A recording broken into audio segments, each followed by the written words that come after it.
Hello, everybody, and welcome into my latest live feed. It's Thursday. It's the 24th of August, 2023. My name is Carey Holzman, and yeah, thanks for joining me today. And hello to everybody in the chat room. There were a couple of contributions that came in before the show, so we'll give a quick shout out to say thank you to Paul O'Brien for the Amazon gift card. And also to Randy Phillips. Thank you guys for supporting the channel that way. Both sent Amazon gift cards before the show. And this weird thing in front of me was sent, I guess Alan Linda sent this to me. And he says, I noticed you're always reaching for a drink and it keeps getting warm. So I'm sending you a coaster. A drink coaster. And then a few weeks went by and a package from China arrived. And this is the biggest coaster I've ever seen. It almost looks like like the kind of a bowl you'd use like for keeping cheese hot or something. But it's actually pretty clever. It's got a plate on it. And when you touch, this is a touch capacitive button. You touch that to tap it just to turn it on, and tap on the snowflake to make it colder, and tap on the star to make it go into heat mode. I tried it out briefly yesterday. You can see there's some residual condensation down here. It's like a little Peltier plate. And then you can, it includes a power adapter to plug in the wall, but it also includes a little USB adapter so you can plug it into your PC or any USB port. So I was very thoughtful. I appreciate it. I wish it wasn't so big, but hey, you know what? If it works, worth it. I'm not quite sure how well it's going to work by just keeping the bottom of the drink cool. But let's try it out for today. And thank you again. It was very thoughtful. I'm going to go ahead and plug in the USB cable. I've got it plugged in here to my power strip. And I'll tap the power button here. And I'll put it on cold. See, those lights have lit up. And it immediately starts getting cold. It's completely silent, doesn't make any noise. This doesn't appear to be UL listed or certified by any government agency for safety. The instructions are pretty straightforward. One page, one side. That's all you get. So I hope you didn't pay more than 20 bucks for it, but hopefully it won't burn my house down. There's no batteries in it, so we'll probably be okay. All right, so again, thank you for that. Let me take a look in the chat, see what's going on with you guys. We are headed back into the heat. So much for our rainy weather, and it didn't really get much in the way of rain. We were overcast for a few days, and that was refreshing. Humid, but overcast.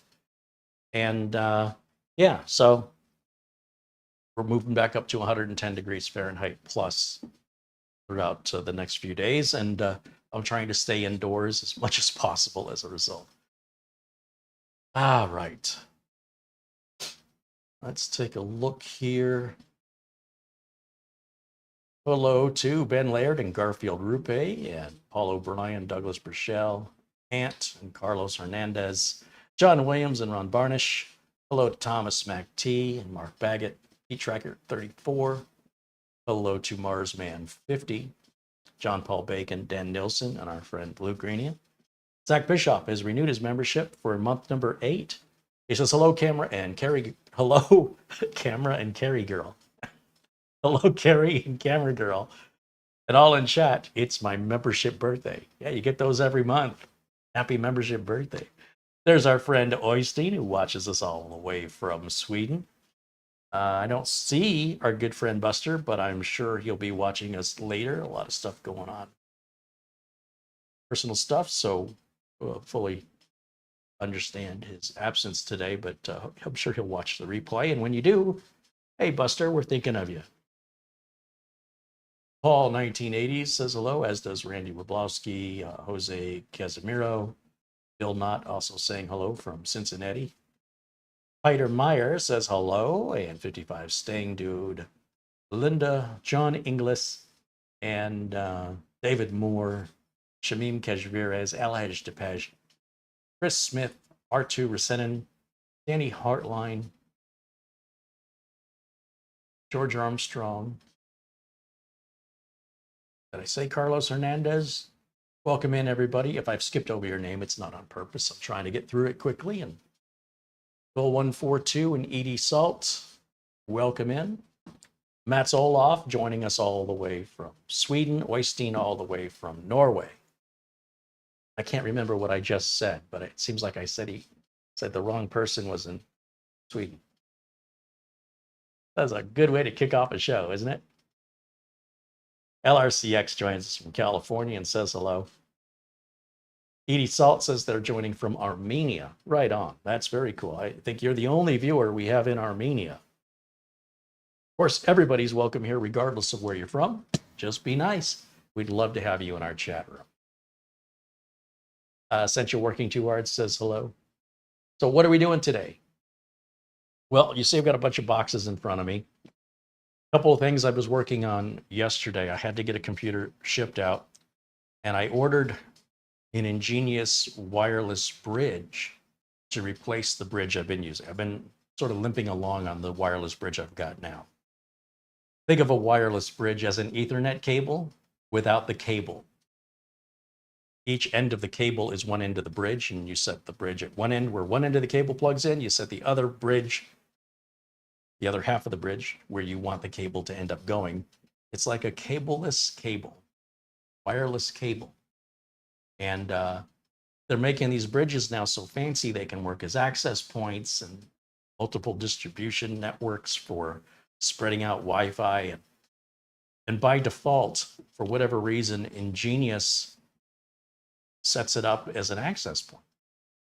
They sell it as a bridge, but out of the box, it's not set up as a bridge. And this gets really, really confusing to set it up manually. Because they're so versatile. There's many different ways you can use a wireless bridge. And the folks at Engadget the folks at Ingenious, it's going to be one of those days today, as I can tell. They did not have a bridge to send me for review. But they sent me all that other stuff for review, none of which I can really utilize. Not yet, anyway.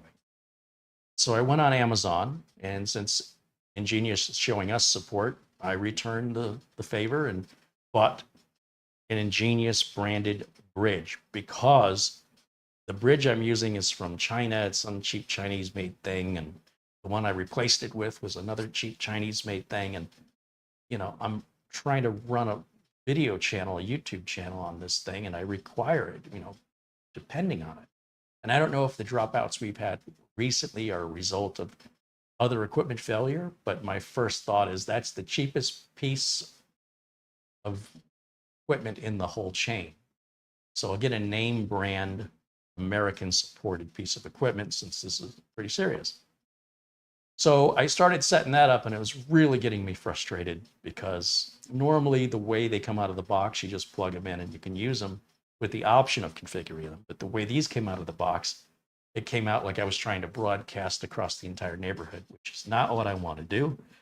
And thank goodness for YouTube, did my own research and had to find a few videos of people doing it. A couple of the people doing it were wanting to spread the Wi-Fi across, you know, an entire area, whereas I just want a bridge. And luckily there was a gentleman who did an excellent video, step by step. It's kind of complex. I wish they didn't make it so difficult. I've got it working. And hopefully in the near future, I will get the bridge replaced and we'll see how it works. So upwards and onwards. But I spent half of the day yesterday working on that. We have a couple of N100 based mini PCs here. I think these are all N100s. I think. And we're looking to find these some homes. Yeah, this is an N100 as well. So we're going to do another giveaway. And again, to nominate yourself for the giveaway, you'll need to leave a comment in this video. You must be 18 years of age or older. You must not have received anything from this channel as a gift in the past. This way, everybody gets a chance to receive something, and one person isn't getting multiple things where multiple people are getting nothing. So in the US, 18 years of age or older, You cannot nominate anybody else. You can only nominate yourself. If you say, oh, this would be good for a friend, a neighbor, fill in the blank, that will be your gift. You don't nominate them. They can come here and be a part of their community, be a part of this community where nobody's stopping them. If you tell them, hey, you know, you could get a free computer, become a part of this community, it's free, and they choose not to do it, then I wouldn't bend over backwards to try and force the matter by doing it for them. But that's just my opinion. What you do with your gift is up to you. You want to re-gift your gift to somebody else, one way or the other, it's the same on my end. I'm going to ship you one thing one time, we're done. So unless you engage in business with me and you're making a purchase, I want you to think about how you want to spend your one gift, because we have multiple items that come up available for giveaways. We've done everything from NVMe enclosures, wireless routers, mini PCs, regular PCs. So you kind of have this one get out of jail free card. However you want to spend it is up to you.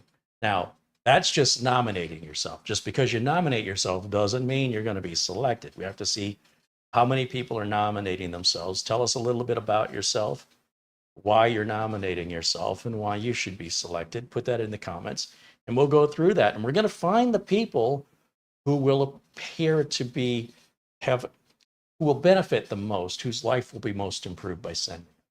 So if you're just somebody looking for a toy to play with, but somebody else has no reliable way to get online, maybe they're stuck using their phone and they'd really like a computer, I'm going to pick the person who needs a computer. But please be honest with, otherwise you're literally taking some, you know, food out of a hungry person's mouth effectively.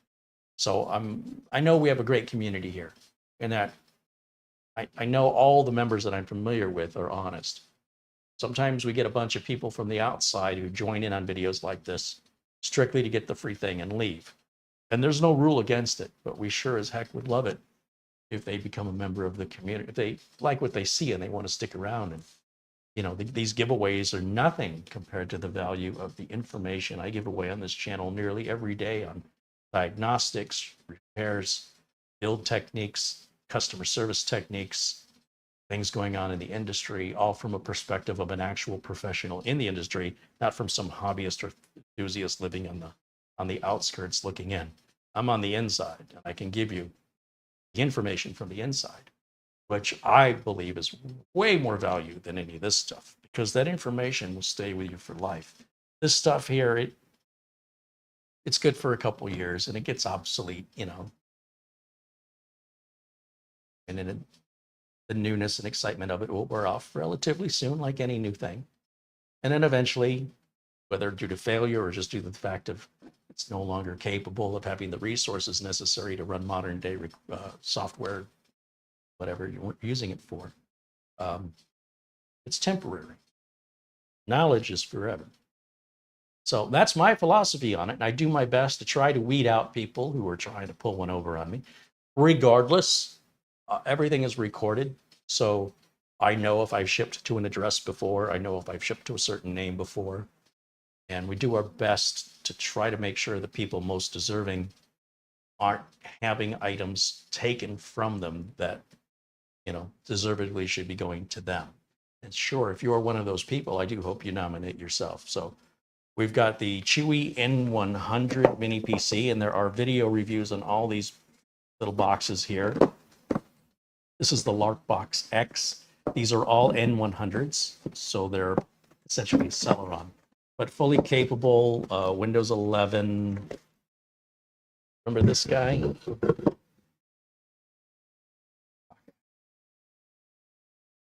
Remember that one? So that one needs to find a home. And then we've got these two from, are these Morphine? Morphine ones. Yeah, this is Morphine. So here's the N100 Morphine. This one has a 1 terabyte drive in it, 16 gigs of RAM. It's an N100 processor. And then this other one is a more fine, the M8S.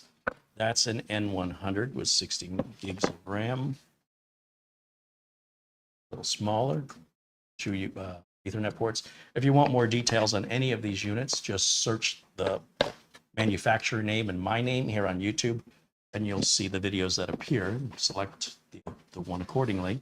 Don't be afraid to click on other mini PC reviewers such as Rob Tech and ETA Prime and others that have done reviews, and see what they have to say as well. Although it is a gift, like I said, you only get the one, so make sure you spend it wisely.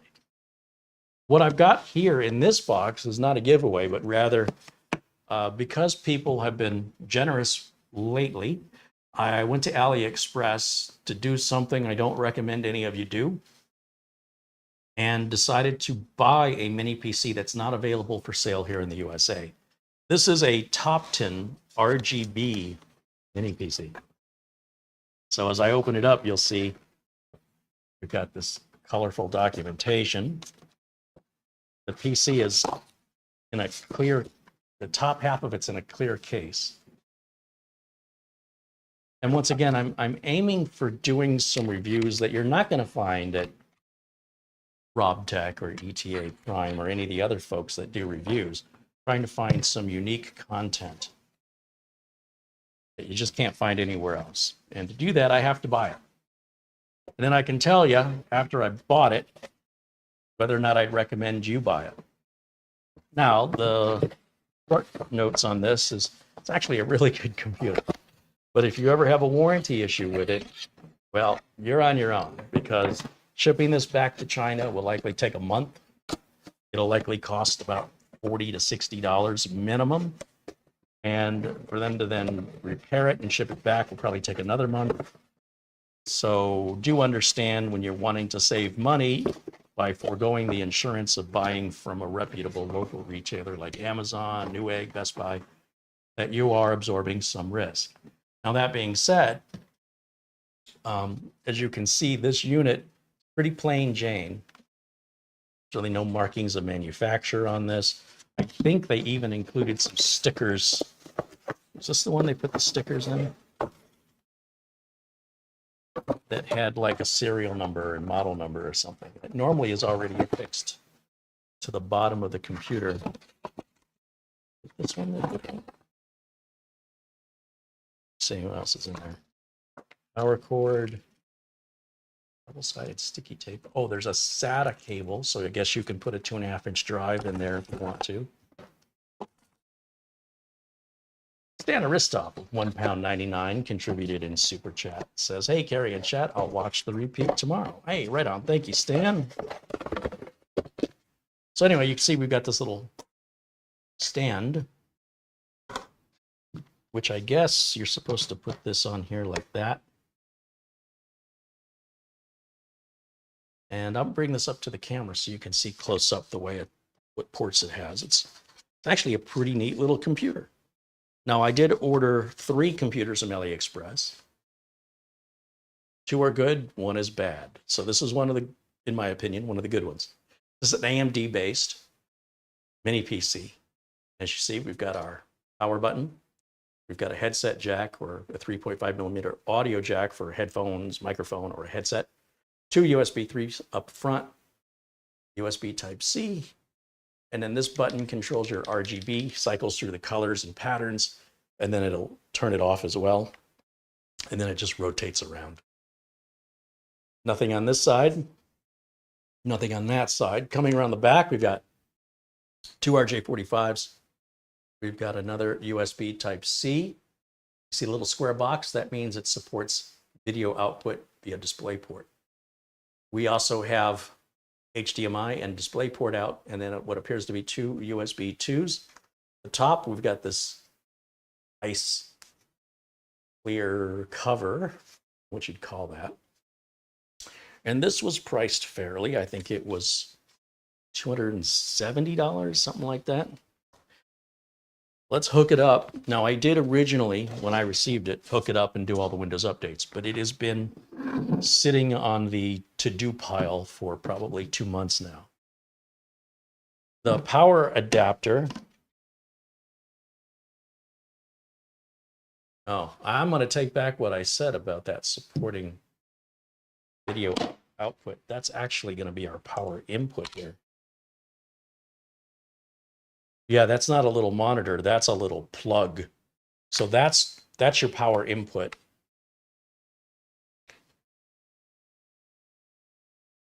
The front one may support display output. I'm not sure. It's a super speed USB 3 Type C. But I'll show you the power adapter here. You'll see there's no manufacturer listed anywhere on it. There's no manufacturer listed on the directions, the instructions, the box. The manufacturer of the power supply is a manufacturer of power supplies. That's this company here. They only make power supplies. You'll see it uses a standard laptop style power plug and then a USB Type C for power delivery. And as far as wattage and voltage goes, it appears to be 1.5 amps, 19 volts. It looks like 19 volts, 7.4 amps. All right, all pretty standard. Oh, the other side of it looks kind of, I was just walking away and I realized the other side of it's kind of nifty looking. Not that anybody's going to see it. So the mini PC manufacturers, they don't build their own power supplies unless you're Intel or somebody like that. They don't buy power supplies from a manufacturer there. Of course, buying them in bulk, they'll get them cheaper. And so what we'll do here is we'll give this some power and we will plug in internet to one of these two ports, doesn't matter which one. We'll plug in HDMI through our one HDMI output here. I need a keyboard and a mouse, and I'm going to just put this, where should I put this? Maybe like this so you guys can see it. There's a little ledge for that to catch on. I'll grab my keyboard and my mouse. The manufacturer of this is called Topton,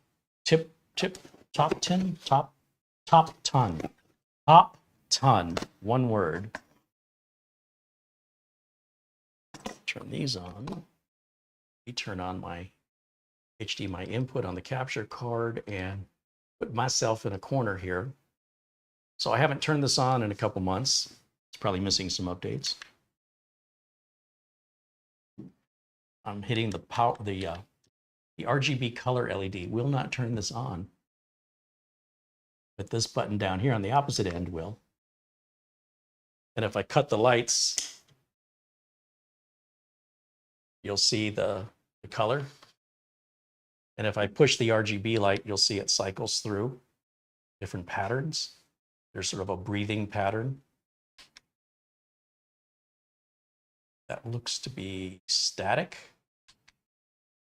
static, static, all different shades. That turns it off entirely. Press it again, and we're back around to the beginning. So not a whole lot of options, not software adjustable. Gonna have to adjust it with the button. And we'll pull up the AliExpress page so I can show you, because these pages, they typically don't stick around very long. Obviously, I'm not being paid to make this video. I've spent money from the channel, from you guys who contribute or are members, in order to purchase things that I think are interesting and unique to make content you're not going to find anywhere else. And I don't think anybody's got a review on this. Now, regardless if they do or they don't, they certainly won't have a review like this. So I'm going to go full screen over here. Okay, so it's always been full screen for you. I have to make it full screen on my side or I can't really see anything. Let's take a look at the system specifications. Now, I believe I bought this bare bones and I put my own RAM, I think, my own RAM and my own storage in it. This shows 16 gigs of RAM, 15.4 gig is usable because our onboard GPU is using some of our system RAM. It's a Ryzen 7 5800H. That's no slacker. We've got Windows 11 22H2 installed. As for storage, what did I put in there? C drive. Only looks like we've got 256 gig of NVMe storage. You know, I'm starting to wonder, did I... Usually when I put them together, I'll put in 32 gigs of RAM and at least a 500. But I can't remember now. Too much time has passed. Let's look in the device manager real quick and see what these Ethernet ports are. Device manager. All right, so looking at networking,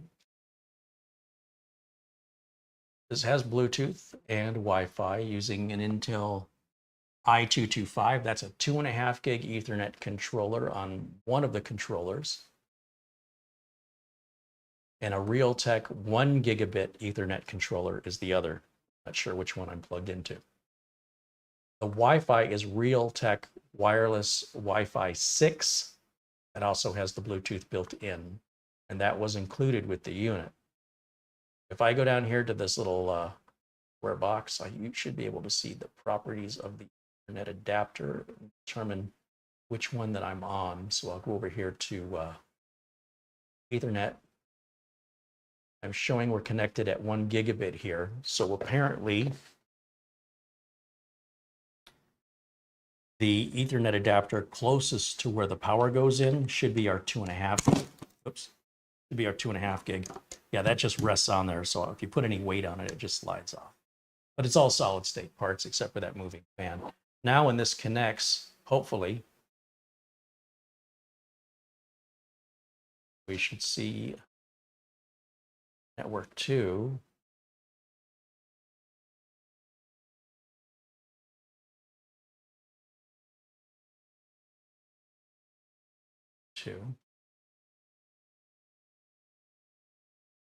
Where is my connection status? Out and back in.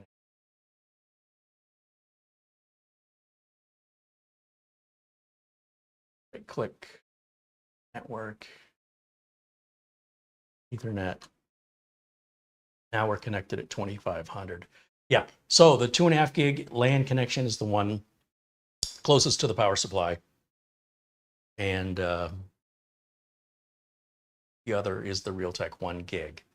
Overall, a little unusual, but most people only use one anyway. Now, if I go to AliExpress, let's see if I can find this thing. They do tend to move around a lot. Uh-oh, what happened to my connection? There we go. Let's look for Topton RGB. See if it pulls this thing up. Oh, I think it was $400 actually. I think this is it here. Yeah, this is it. It's the Ryzen 7 5800. It's 8 cores, DDR4 RAM. So apparently it came with, I swear I ordered it with no RAM and no storage. Okay.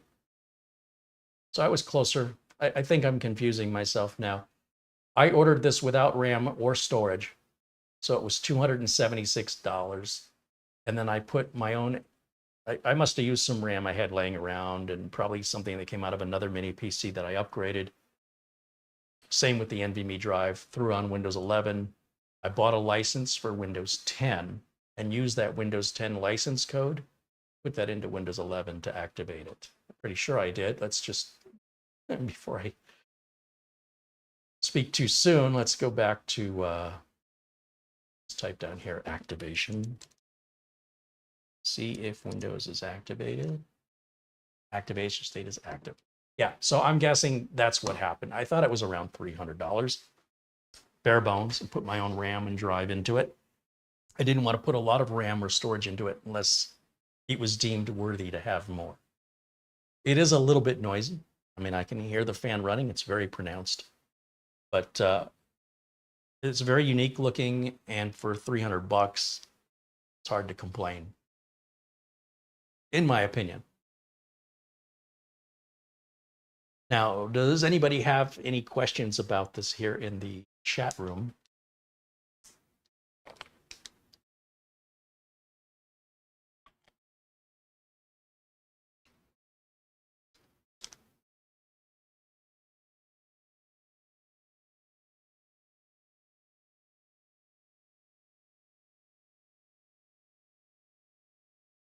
Starshine and Ian Gooch join us, as does David Ice, H. Ringer, Dan Nilsson, and Richard Cullen. Rick Lakes gives a shout out, as does Ken Stout and David Moore.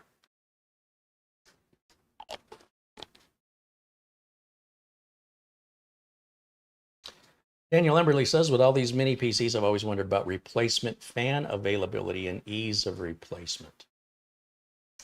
Most of these mini PCs will have no fans in them at all outside of the CPU cooler fan. They're also very inexpensive. They're basically disposable. The worry about what do you do about replacement parts for something under $300 as far as a computer goes, don't expect much. If you want that ability, look to spend $600 or more and set your expectations accordingly. At this price point here, and especially if you're sourcing anything from AliExpress, it's always about saving money. It's not about peace of mind, and it's not about longevity or reliability. This is going to solve my issue for today, or I'm curious. I've got some, it's a little bit of an investment. It's not a major investment. I might enjoy tinkering with it. But with regards to any support or anything, you're on your own, and it's limited to your capability. There's not any one rule that defines them all. If you want that kind of support, stick with the big name brands like Intel NUC or the Asus line. Who's the other big one in the space?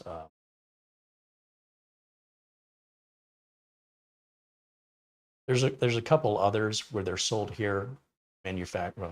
The companies are based here in the U.S. or they have U.S. subsidiaries. These companies do not.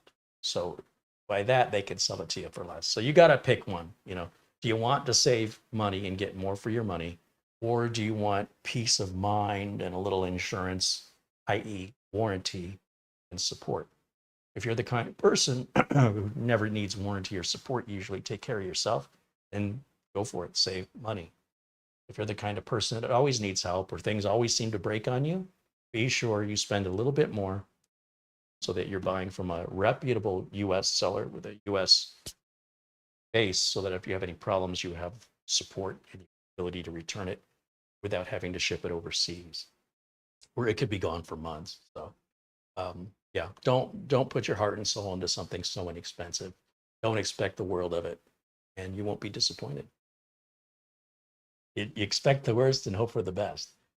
When I ordered this, I wasn't expecting it to be anywhere near as good as it is. I'm quite shocked at how good it is. I'm quite shocked I'm recommending it, but only for those people who are technical enough to understand what the risk is with regards to support.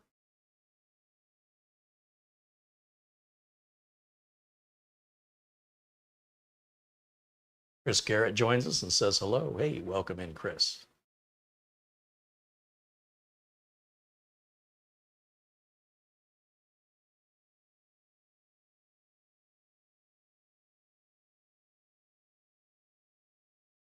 Jojo wants to know what the device is I have for my drink bottle. I don't know. It came in a plain brown box with no manufacturer name on it. It has no labeling on it.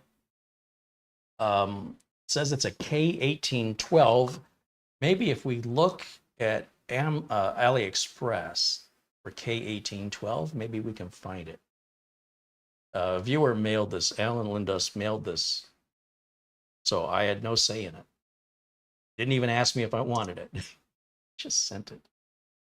So K1812.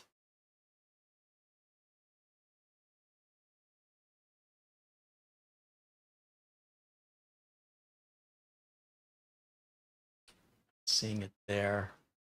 How about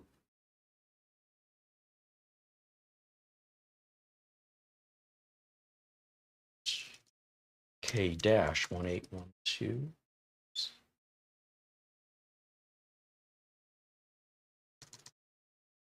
182. Oh, how about drink cooler coaster. Just put in drink cooler. Oh, it's more than just a drink cooler. It's one that's kind of similar.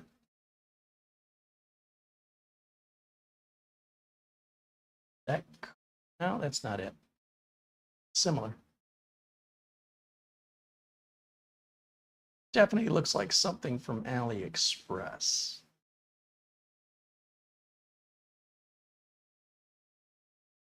Yeah, no idea. Maybe Alan will share a link in the chat room. Your guess is as good as mine. Maybe it didn't even come from AliExpress. It sure does look like it did, but looks can be deceiving.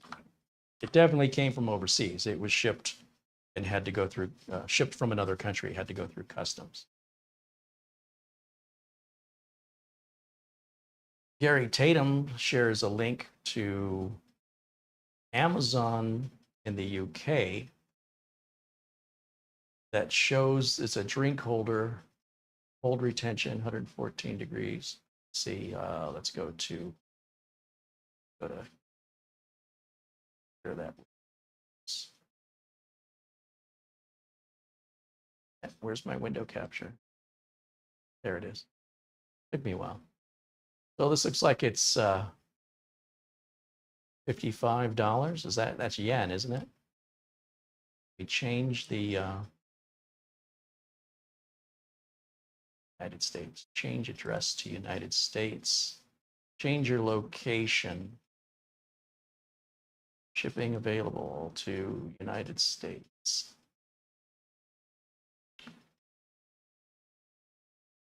Show a US price.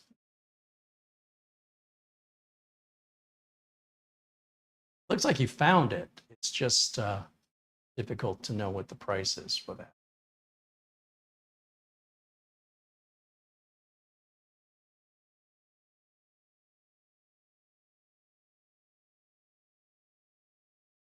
Let's see. Let's go to Amazon.com. Search this way. Manufacturer. Nothing. You can search Google.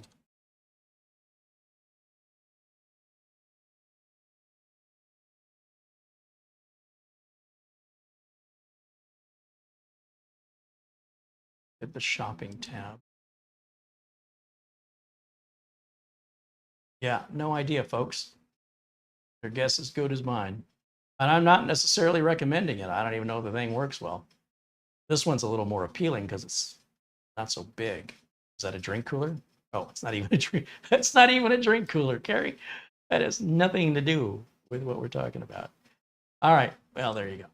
Let me go back to camera one here. There I am. And we'll go full screen. Camera one. Okay, very good.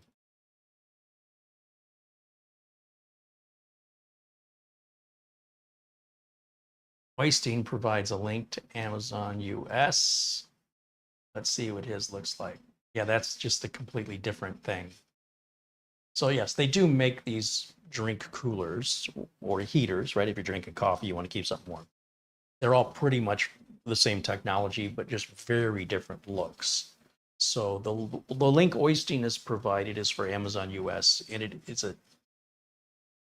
does the same job as this, but it looks entirely different. It's the only thing they have in common is what their purpose is. Different manufacturer, different design, different size, et cetera, et cetera.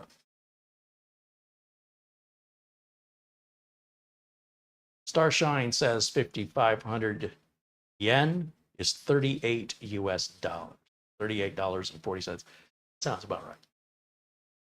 So again, appreciate it, Alan, for sending it, the mystery drink cooler.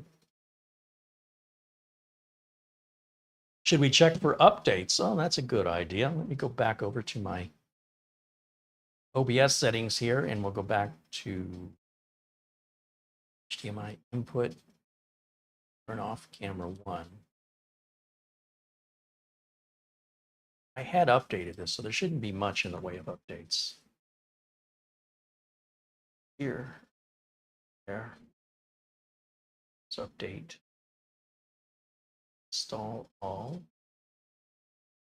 and we'll make sure that advanced options, we'll make sure that keep up to date, notify me when a restart is ready. And under optional, we have 0. And we'll go ahead and let that run. So it's actually pretty quiet right now, but when it starts working, running any processes, you will hear that fan come on. It's quite pronounced. This would not necessarily be a good machine for a home theater PC because the RGB would be distracting you from the screen, you know. But again, you can go through the RGB, cycle through it.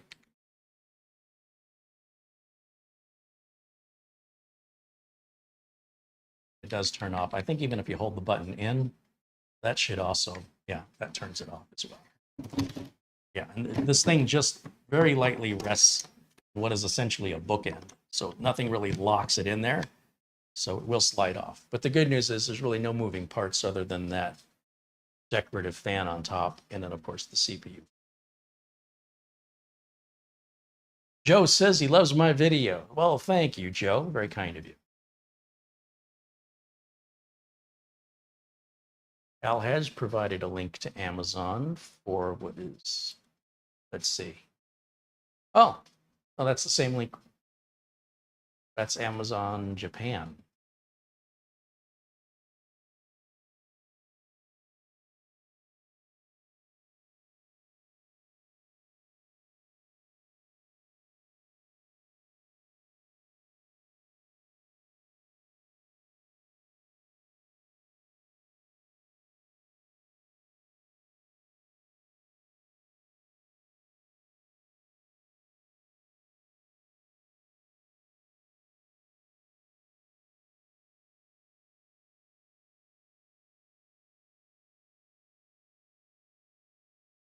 Is there little to no heat on the Mini? I guess it would depend on how you're using it. But for what we're doing right now, and since I've turned it on,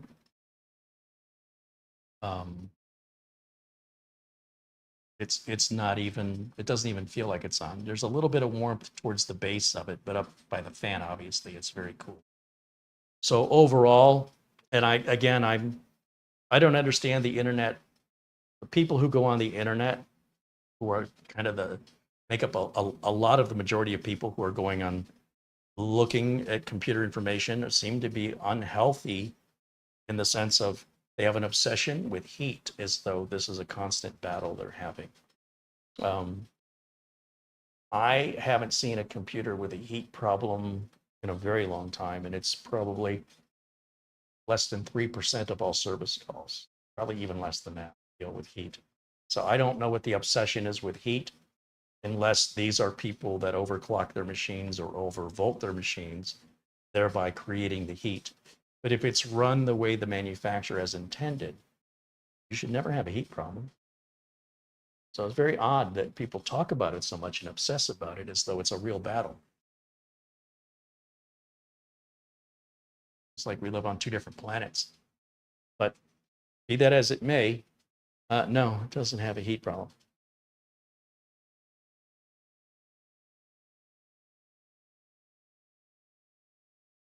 Joe Demio with a $3 super chat. Thank you, Joe.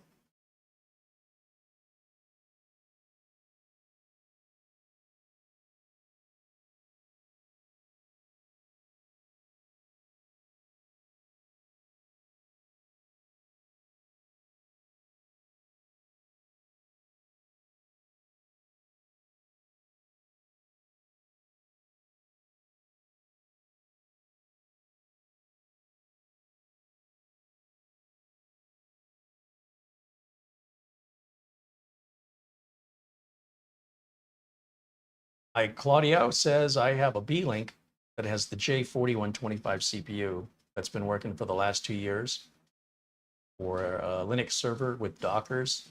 All the time it's on, cooler's okay. You know,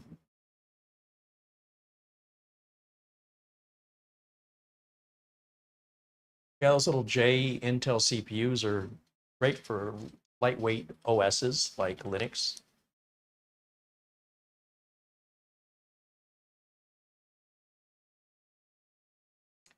Carry with the mini slide in the slot if the stand is turned over.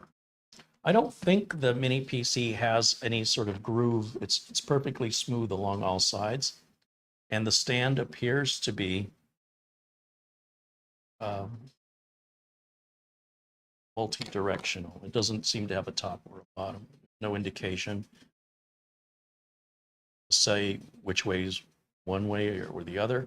They look equal in every way, and all the markings and design at both ends. I think it's just really simplified. Again, if you want to look at items that are a bit more bespoke, want to double your price, maybe looking for features like that would be a reasonable thing to do. I think anybody that would suspect there's more to this than what it appears is optimistic.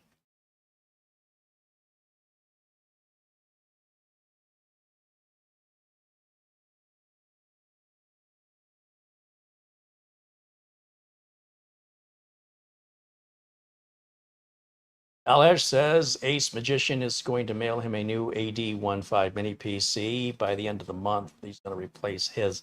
I guess he's having some problems with his where the screen will go to sleep on him or something.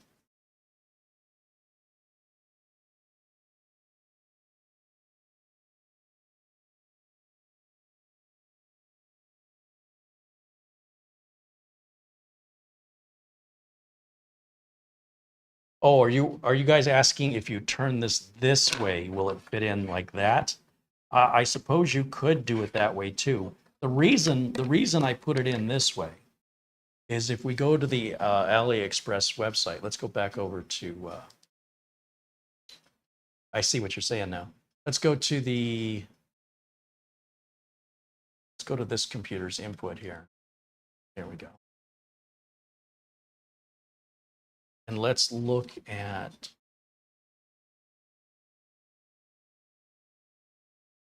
Express.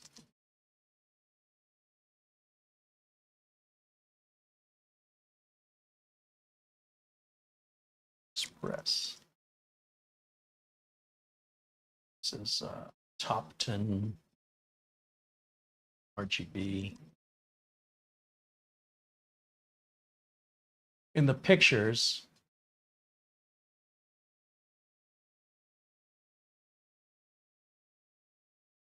yeah, maybe it wasn't this one. Let's look at some of the other results here. Okay, so this picture does show it as being seated in sort of like the minis form. But they have another picture on one of these where it's being held up.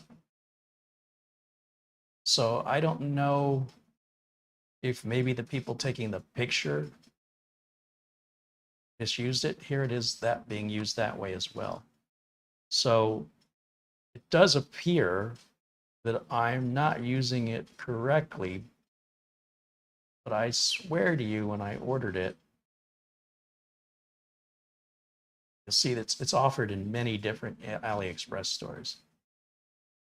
And maybe it's in the directions. I saw it somewhere.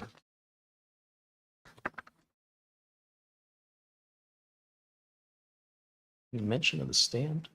There is no mention of the stand in the direction. But going off the pictures, I'd say, yeah, that sounds like you guys got it right. It's like I got it wrong. Just take this unit, flip it that way, just like you're familiar with the minis form build. Something's holding it in there too, which is impressive. This doesn't appear to have anything that would lock it in place. Yet, that's definitely much more secure way to stand it up if you wanted to put it on the stand. Then of course you could turn the RGB back on. Look that way if you had it in the vertical stand.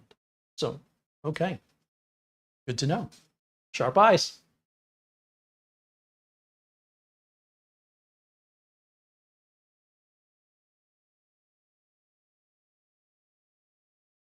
For people that want to nominate themselves for one of the free computers, you're going to need to leave a comment underneath the video.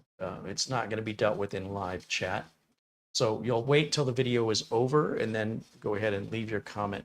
Comment section will be available after this video ends. At that point, you're free to nominate yourself for the PC. We're not doing that in live chat today.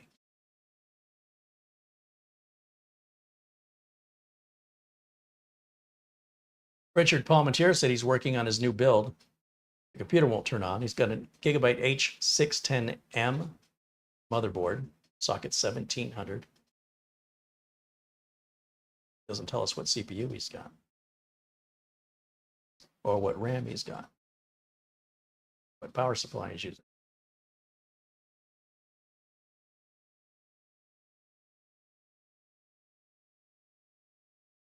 Richard says he sent me an email. All right, let's take a look at the email. Maybe the missing information is in the email.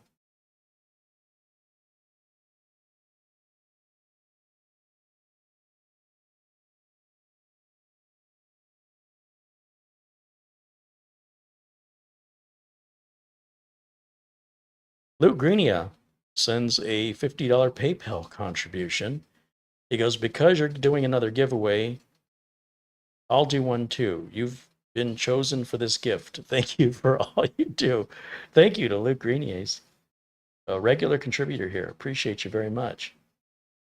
Joining us all the way from Vermont. And see, Richard says, I have these items and I'm trying to get technical support from Gigabyte. They need the BIOS version, but as I've tried to start the computer, nothing's happening, so we can't, if it won't boot, how do you get the BIOS version? It was using a DisplayPort cable, then I switched to a VGA cable. VGA?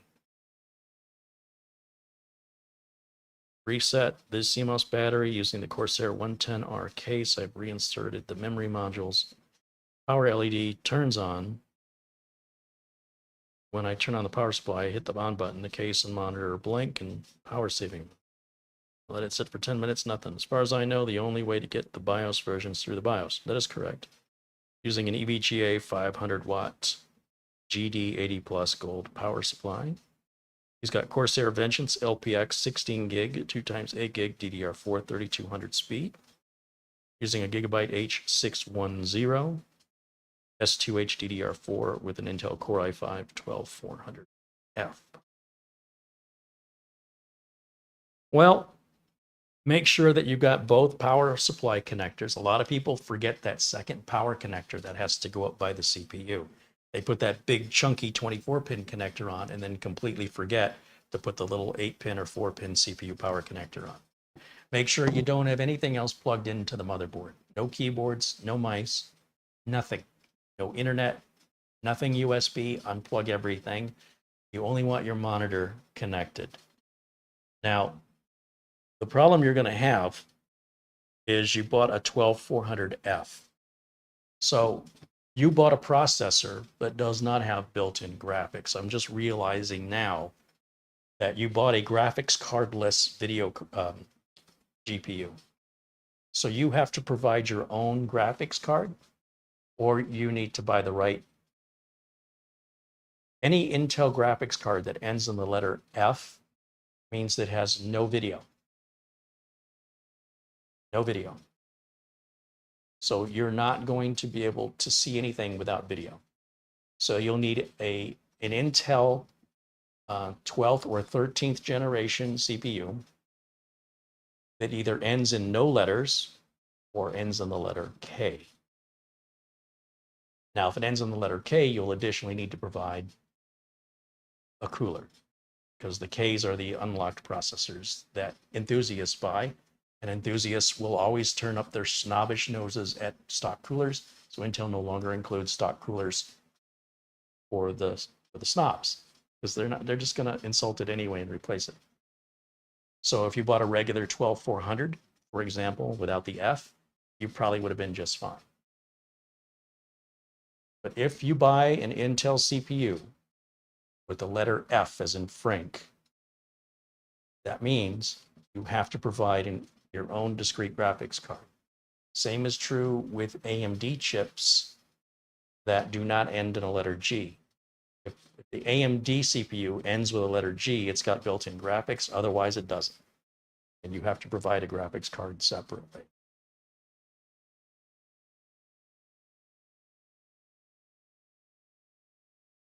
So that explains that mystery.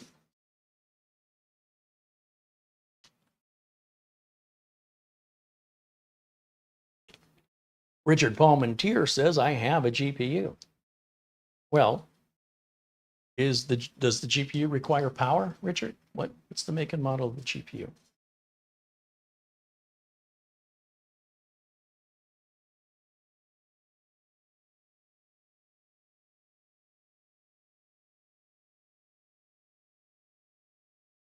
Dan Therington contributes Dean Therington contributes $2 Canadian. Thank you, Dean. Welcome in.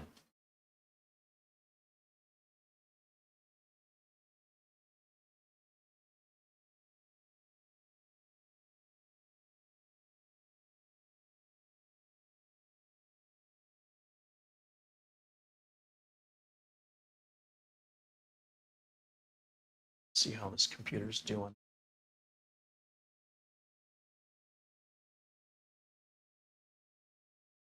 Click screen over here for me. Close this out. Start that. Let those updates take effect.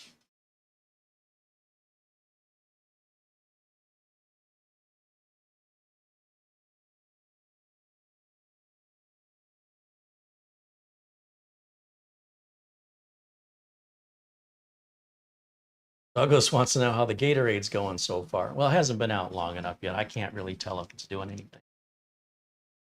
I mean, the base is cold, but again, it's only going to keep it cold on the bottom. So I don't know how that's going to work throughout the show, but we'll find out. If I end up saying it's too warm and getting a new one, we'll know it's not good enough for my needs, but it's the thought that counts. And so far, I can't tell yet. We haven't had this out long enough.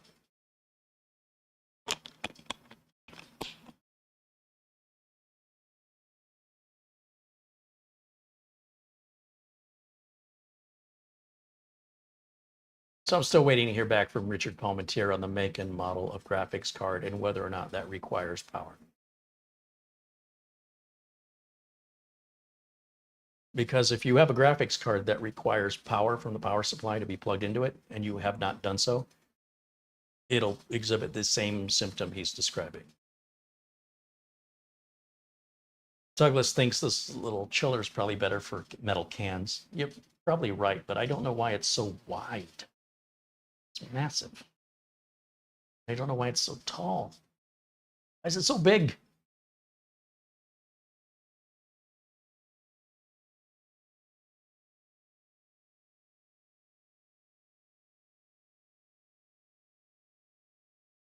UTF Apollo Marine says he loves fixing PCs. He's going to make an ad on Craigslist in a few more months to challenge local repair shops. Yeah, if that's all it took. In most cases, if you put an ad on Craigslist, you'll get no response. Craigslist will charge you $5 every 30 days for that ad. And a lot of the people that are going to call you are going to pick your brain for free information with no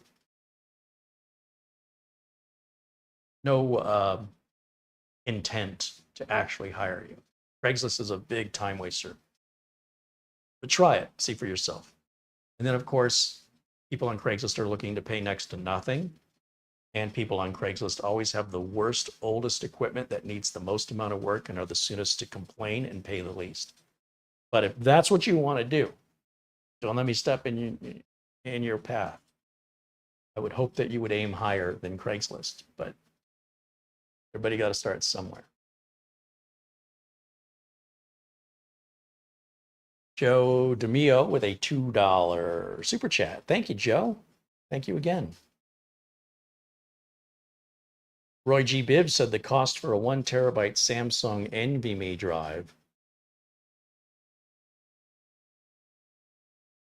compared to what they cost 5 years ago is insane. Modern technology, man.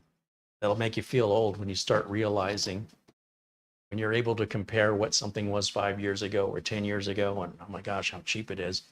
And you got all these young people going, I can't believe how expensive it is. And you're like, what are you talking about? It's so inexpensive. And they're like, whatever, boomer.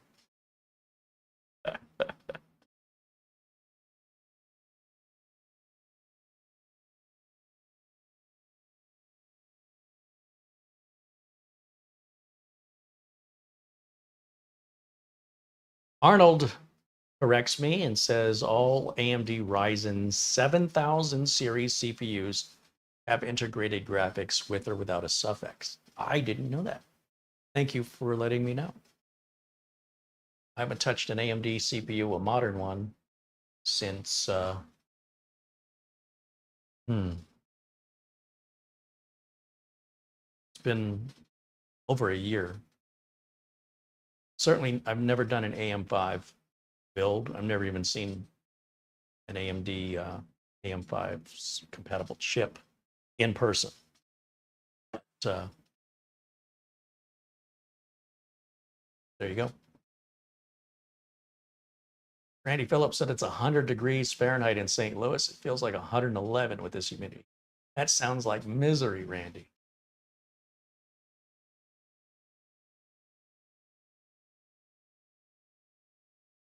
Steve Chappelle says, good afternoon, Carey. I read that Windows 10 will not be able to support Wi-Fi 7. Well, Steve, this should come as common sense since Windows 10 doesn't support Windows 10 doesn't support Wi-Fi 6E.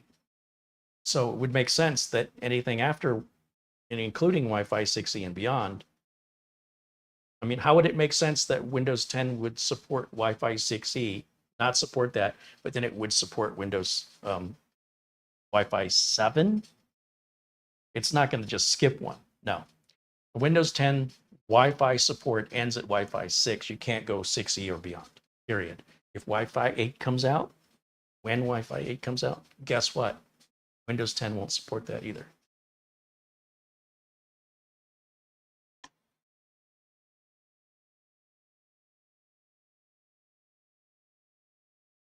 Stan Aristo said Windows 10 will be out of life when Wi-Fi 7 comes out. Well, Stan, Wi-Fi 7 is out. My TP-Link router is a Wi-Fi 7 router that we reviewed here several months ago. There's no Wi-Fi 7 network interface cards, but they should be out within the next 6 months, 6 to 8 months. And Windows 10 support is good for the next 28, 29 months. So yeah, Windows 10's end of life isn't until October 14th of 2025, which is more than 2 years from now. And Wi-Fi 7 is already out with the network interface cards due to be out in the either really late this year or in very early beginning of 2024. So information's a little off there, timing wise. Give it a couple of years and then you'll be right. Thomas Tidwell with a $10 super chat says, thank you, Carey. Hello all to the CH family. Welcome in, Thomas. Thank you for your super chat support. I see Sherry McFarland has joined us.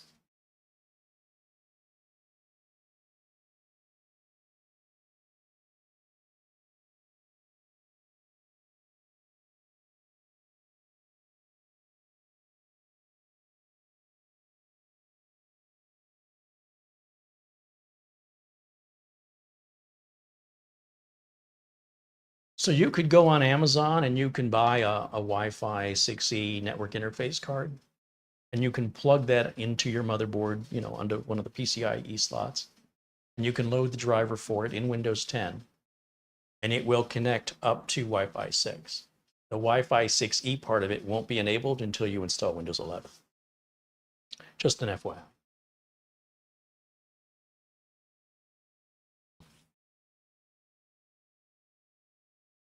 Terry McFarland said, in a few weeks, I want to find a bare bones mini PC to use my 16 gig DDR5 RAM for my laptop. Seems like a good excuse.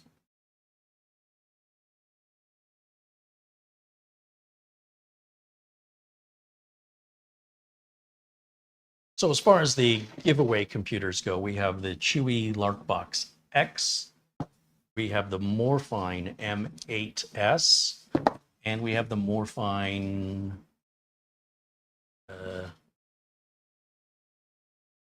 what was the model on this one?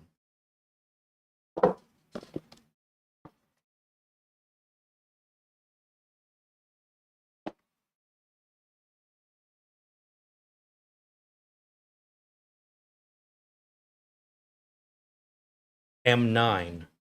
So an M8S and an M9. Now, these aren't rocket ships or anything like that, but they are all Windows 11 compliant, fully updated, and are great for the most common usage for PCs, which is doing things online like paying bills, email, YouTube, everything but playing AAA title games. You want to play old retro games, maybe. If you're into gaming is an expensive luxury, and you shouldn't be looking at anything that cheap. If you're into gaming, you're looking at the wrong thing.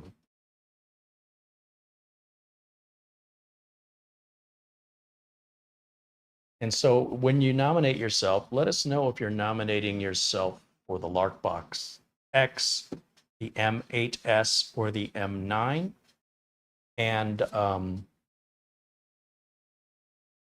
or you don't care, any of them. If multiple people all want the same model, we'll obviously pick based on who appears to have the most benefit from receiving it. Or if you want the best chance of being selected, just say any of, don't specify. In fact, if you don't specify, I'm going to assume that means you don't care. They're all pretty much equal. It's mostly just kind of how they look, the aesthetics of them. They're pretty much equally capable. Some have a little bit more storage than others. Like this has a terabyte on the M9. The rest are probably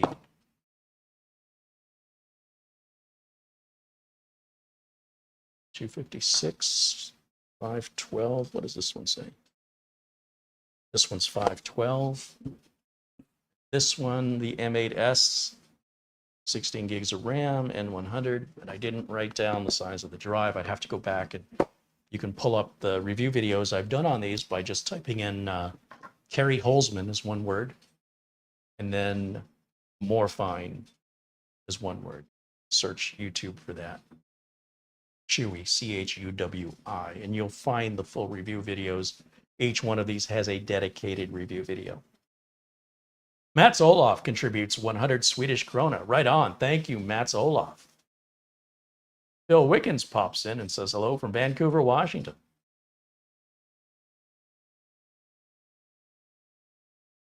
Stan Ristov wants to know what happened to the blue Xenos case. It's sitting in the other room. It's done and it works. I just haven't had any purpose to use it, and still have the video card brand new in a box, unopened, that I purchased for it. So it's a channel project, without a customer paying for it. It's under no timeline. Yeah, it boots up into Windows 10, I think. And it works perfectly. Yeah, I just don't know what to do with it.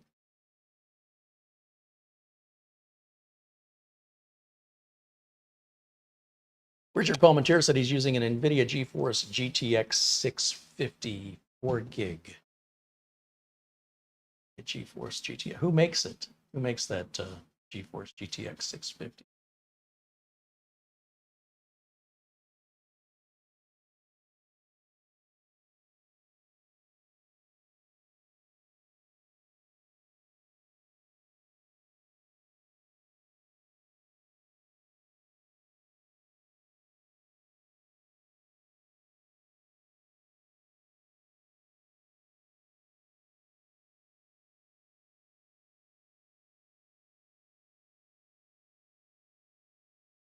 So Randy says he's nominating himself. A couple of things, Randy. Randy ordered a computer from me a while back, and he wanted to keep within a certain budget. And I didn't want Randy to end up making having buyer's remorse by building this really fast machine and then having it limited on RAM and storage. And I think Randy forgets this conversation.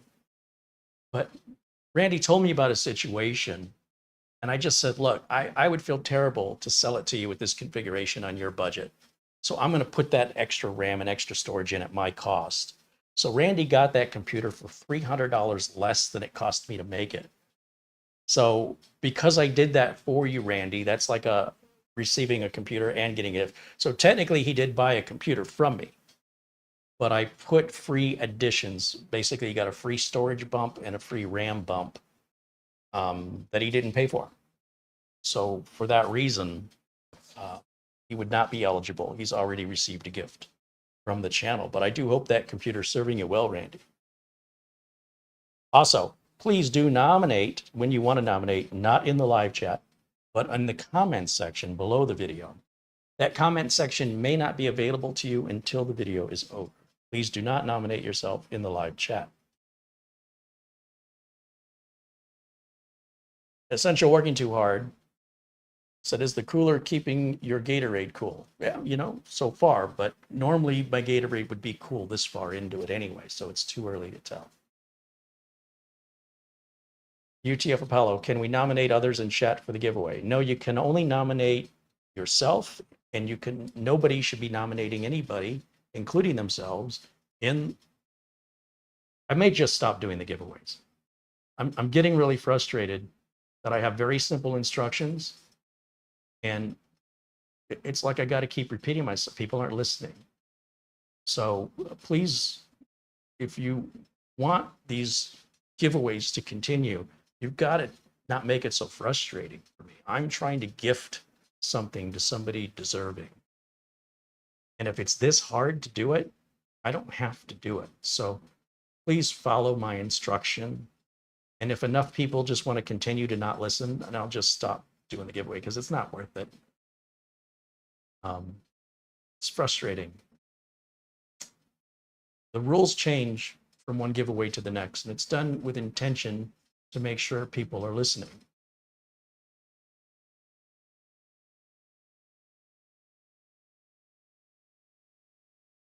Shane Perkins wants to know, did I resolve the video issue?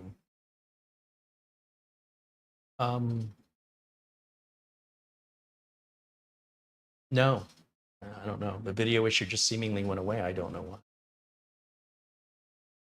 Richard Palmentier said he's got an MSI GeForce GTX 650. And does that have a power connector on it? And have you plugged power into it?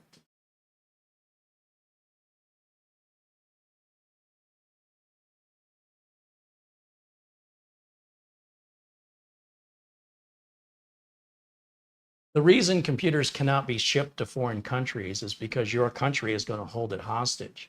It's going to go into your local customs is where it will arrive. And that's after it takes 2 to 3 weeks for it to arrive in your country. It's going to go by boat. Assuming it's not damaged, which you won't know until you unbox it. And you won't be able to unbox it until you pay your country's import or tariff fee. They'll basically hold your package hostage. The customs department will evaluate the value of the product, and because you skirted your country to buy it by taking the money from your country and giving it to another country, then your government counters that by charging you a tax or an import tariff, and they won't evaluate what that is until the product arrives. So let's say you wait 3 weeks, it finally arrives, and you have to pay $50. Right? So you have 30 days or they send the product back. That's your government. You pay the $50, you get it home, it doesn't work. Nobody can help you. There's no support, there's no warranty. Now, this is obviously going to leave some people really pissed off. So we won't even entertain the concept of sending anything outside of the United States. Not to mention there are some import restrictions of electronics to certain countries. And I could very much get myself in trouble through ignorance, mailing something somewhere I'm not allowed to mail it. So the giveaways can get a little complicated. You know, the expression "no good deed goes unpunished." You try and do something nice. There's all these different ways it'll come back to bite you on the butt. So have to be very cautious with the giveaways, and this is why those restrictions exist. It's not my idea. It's just the way the governments work.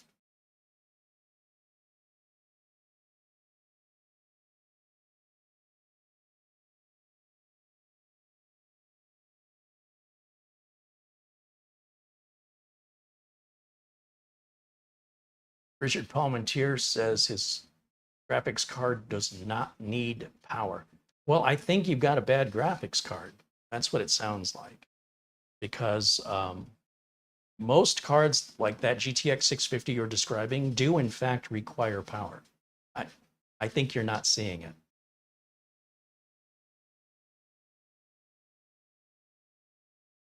Have you ever used that graphics card before?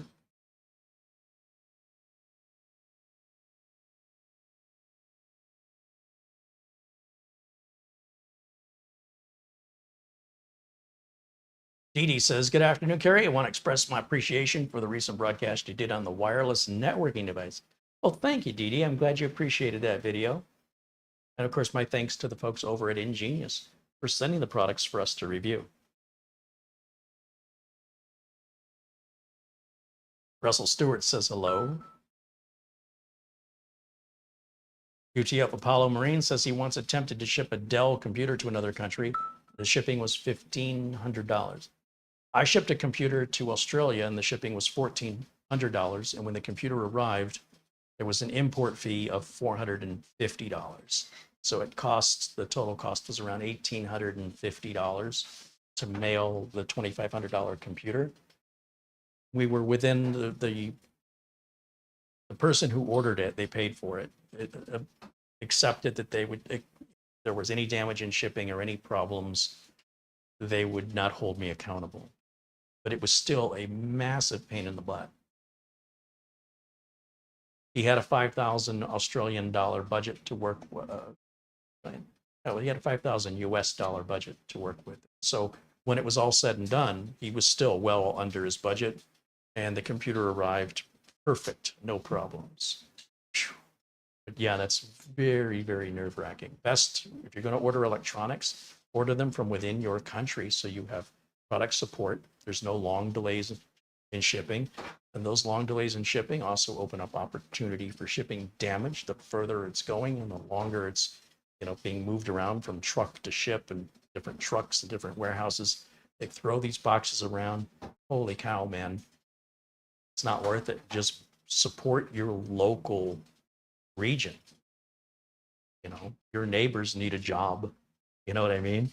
And your government needs the money to run the government when they collect on the taxes. Circumventing your government and all the employment opportunities that would be created by supporting your local country. Well, that's just, by not doing that, it's not very patriotic, and it will end up leaving you with no support and having to wait a very long time for the product to arrive, hoping there's no damage and hoping whatever import fee is assessed is not going to be too terrible. I don't know why anybody would do it. I really don't.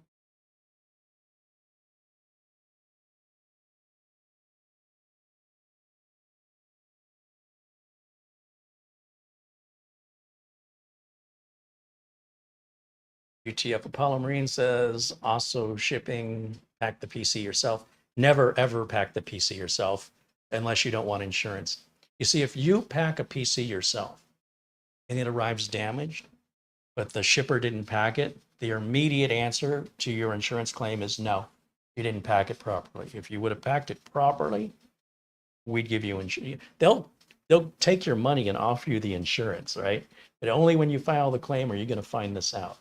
So if you need something insured, make sure the shipper packs it for you, so they cannot claim that if it arrives damaged, that it wasn't packed properly.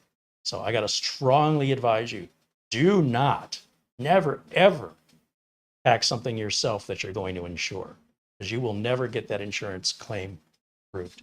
Never.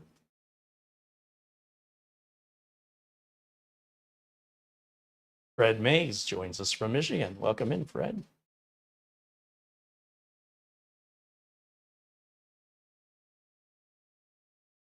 GF Apollo Marine says people at UPS damaged one of his PCs I shipped before. I won't ship a PC via UPS. They almost always damage them.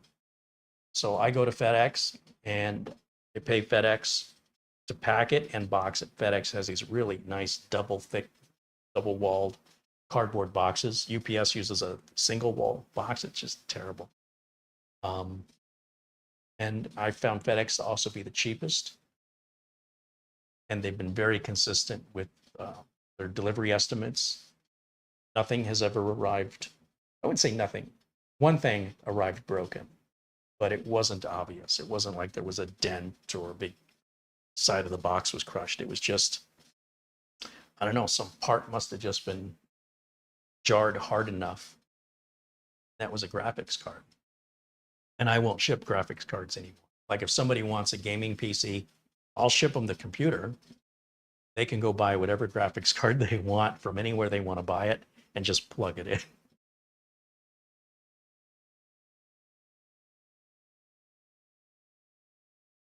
Krypton said, I've been thinking about trying to sell some custom PCs I built on Craigslist. Yeah, again, people on Craigslist are looking for something for free. They're also looking for people to rob. So I would be very cautious. There is it's a very risky environment on Craigslist because, you know, you're complete strangers. At least on Facebook Marketplace, there'll be a Facebook profile associated to the seller. But people have been robbed from Craigslist deals. The other thing is Craigslist folks will, you know, kick the tires. They'll email you a million questions and pick your brain and lowball you, you know. I'm off. I want this for $200. I'll give you $20 for it. Like a lot of times the offers will be insulting. But try it if you don't believe me. Have at it. It's a terrible, terrible place to sell. These are not the people who have money. People shopping on Craigslist aren't sitting there going, let me see if I can overpay for this.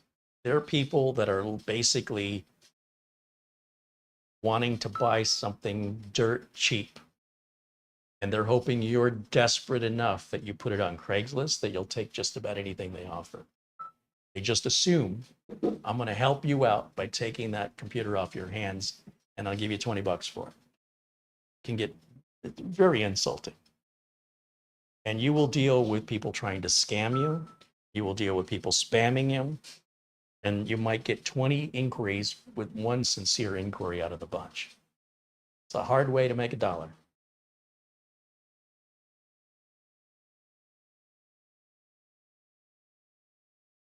Richard Palmentier says he's got a GeForce 1050 Ti. I think the 1050 Ti requires power. Who makes that card?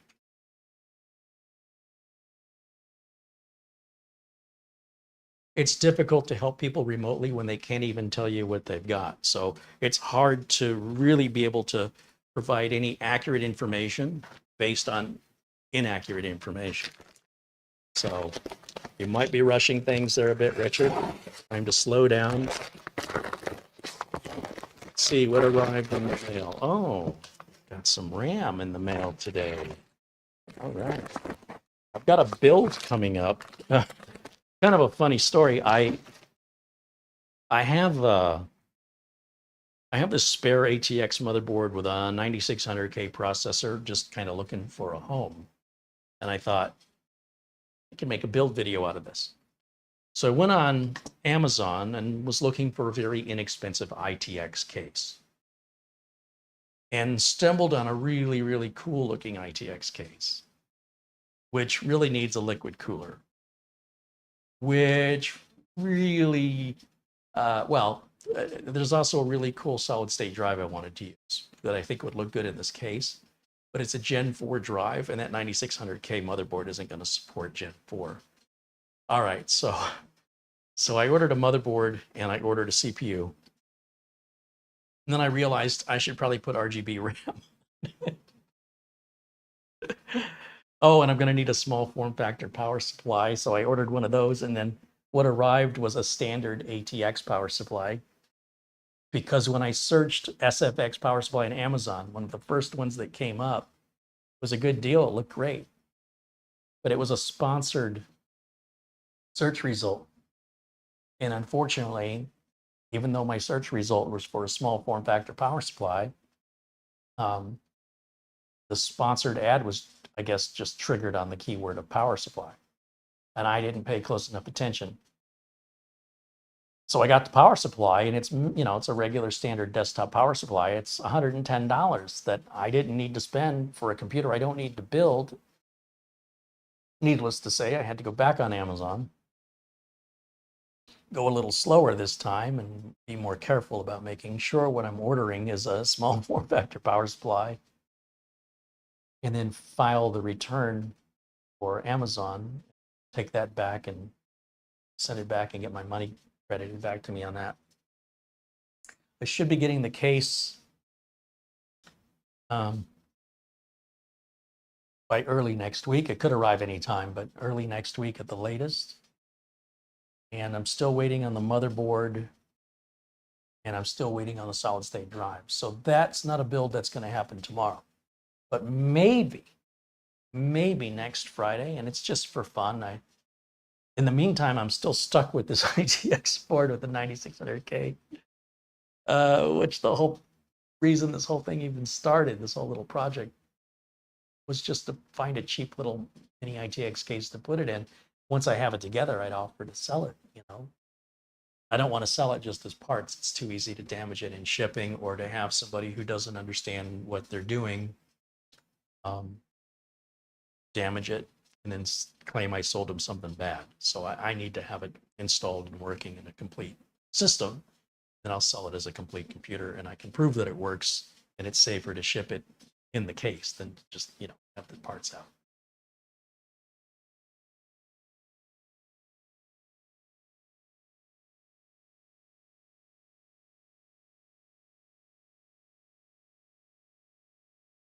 Comments 247 said, "Hey, Carey, I took the day off from work today and you're live. Life is good.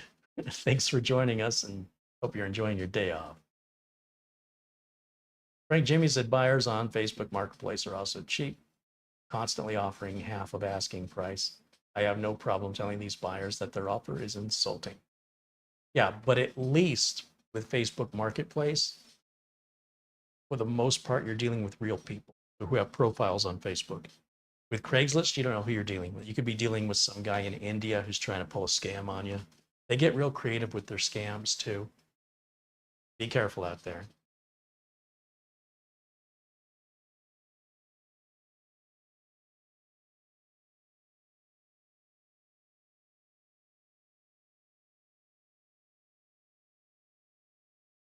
Jerry says, "That sounds like it's going to make a good build video."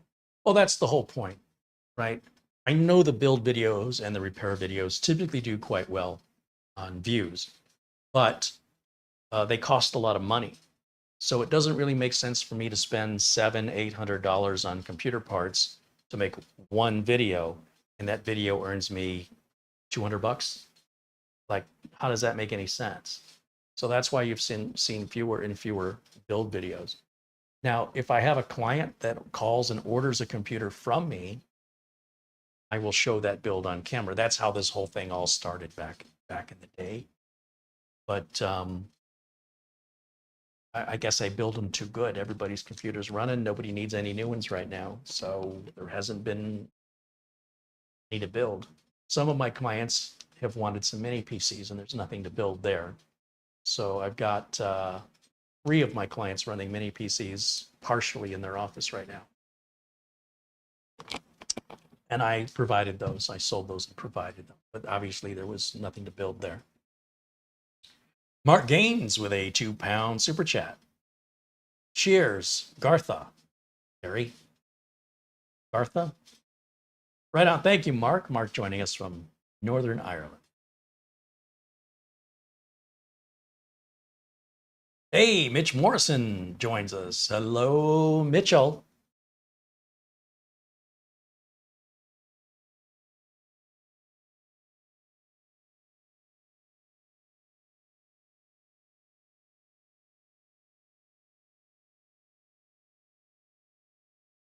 Have I read any good books lately? I'm in the middle of reading a book that I don't know how it got by me, but it's like Clive Barker wrote a Star Wars. Let me grab it. It's in the other room. I went on Amazon and I bought it used because, I'm not worried about the warranty on a book. And I think it's a shame for somebody to buy a book, read it once, and it never gets touched again. So I know that this book has at least been owned by at least one other person and brought them joy. And instead of going into the recycle bin, it'll bring me joy. And then when I'm done with it, maybe I'll find somebody to give it to. But this is called Vector Prime, and it's a 19 book long story dealing with these creatures from another universe, practically another universe, that are very Clive Barkerish. A lot of everything is alive. Their ships and their body armor and their weapons are all organic and unfamiliar to us in our universe. They're extremely powerful. They enjoy pain and torture that brings them joy. This is unlike any other Star Wars book I've ever read. And it came out in the 90s, and I never really heard of it before. But apparently this enemy is called the Yuzong Vong, and they are some serious adversaries. They just have a different way of seeing the world, and we have to figure out ways, well, Star Wars, the folks in the familiar Star Wars universe, Jedi have to figure out how do we deal with, something we have no perspective or concept of. So anyway, very interesting. And I'm sorry I didn't know about this book back in the 90s, I guess. It was published in the 90s. And this author, I've never heard of this author, but he's very good. This is really quite the page turner. It's just got Luke and Han and Leia. And Luke is with his wife, Mara Jade. And Han and Leia have a couple of kids, Anakin and Jason, Jacen, or is Jason Mara and Luke's? See, the problem is Mara and Luke's kid was named Ben. So the problem is this is no longer canon. When Disney bought the rights to Star Wars from Lucasfilm,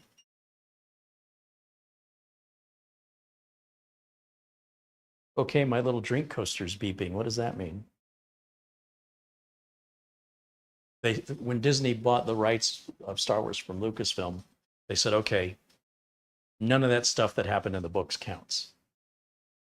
But Disney's been slowly bringing some of the stuff back, like Grand Admiral Thrawn, things like that, and making it canon once again. And for the most part, keeping the characters the same. So this, boy, oh boy, this would make a great movie. If they could, they would have had a hard time doing special effects that would be convincing based on what this book is describing. And you can see this book's been around the block a few times. I love that. That book's got character. And I'm a pretty slow reader. I'm about that much through it. And as I mentioned, there's 19 books in the series. And this is highly rated, well regarded, according to reviews and everything I heard about it. So I've been reading that. And there's a couple others, but that's what I'm on right now. And I'll tell you about the next one when it comes to that. But I'll probably, based on how good this book is, I'll probably immediately start book 2. I've got the first 3 books all bought used off of Amazon, although the other 2 still look like new. That one's really beat up, but again, I like that. And then if it keeps my interest, I'll get book 4 through 19 as I read them.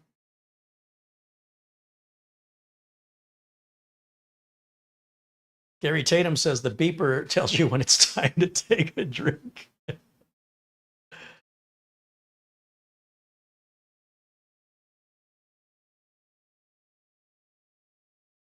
Tyanor Shap in the chat says, I've never been a book fan, but I understand that's something behind it. Like it's creating a movie in your brain. You can't do that with anything else besides a book.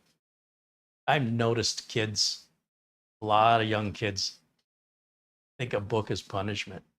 When I talk to my nephew about reading a book, it's almost like suggesting he reads a math manual or an owner's manual to something. In the meantime, they read on the internet every day, constantly on their phones.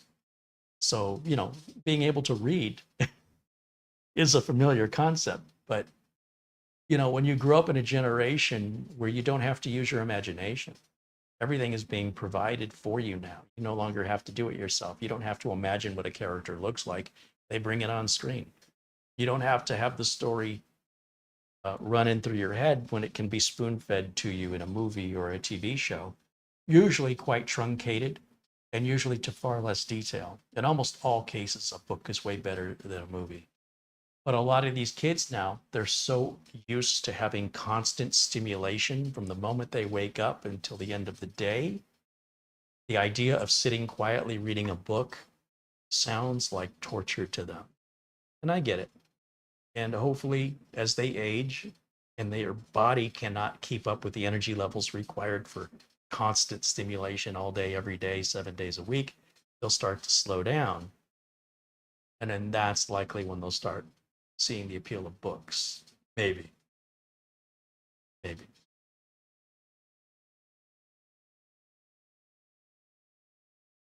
Imagine Guy says, I didn't know you are a fellow Star Wars fan. Oh, please, Star Wars practically changed my life in 1977. Yeah, it's a major input. Hey, camera girl, am I a Star Wars fan?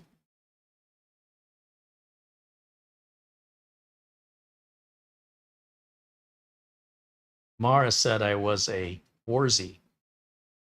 Said there's no such thing. I still say that. There's no such thing as a warzy. It is. Star Trek fans are Trekkies. Harry Potter fans are Potterheads. But Star Wars fans are just fans. And, they have that website Cameo where you can pay a celebrity.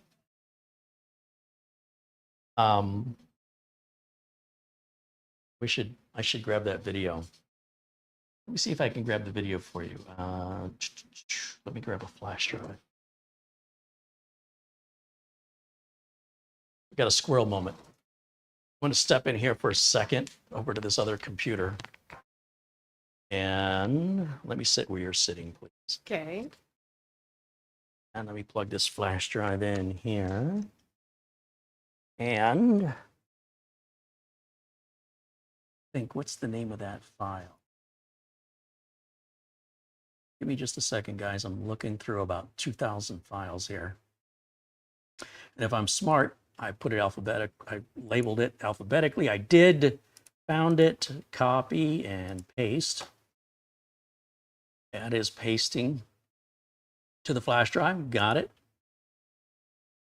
Close that and safely eject the flash drive.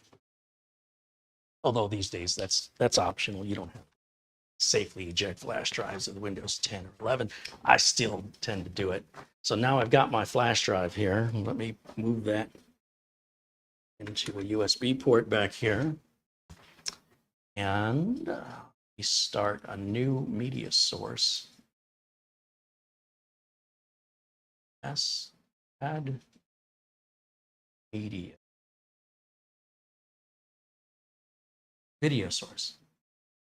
Okay. Just run it right off the flash drive. I don't even have to copy it.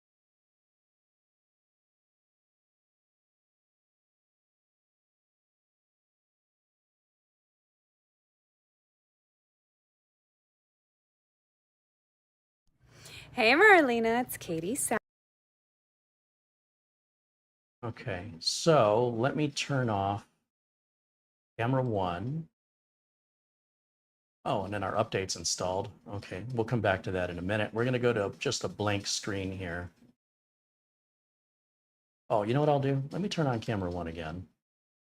Let's go to the side.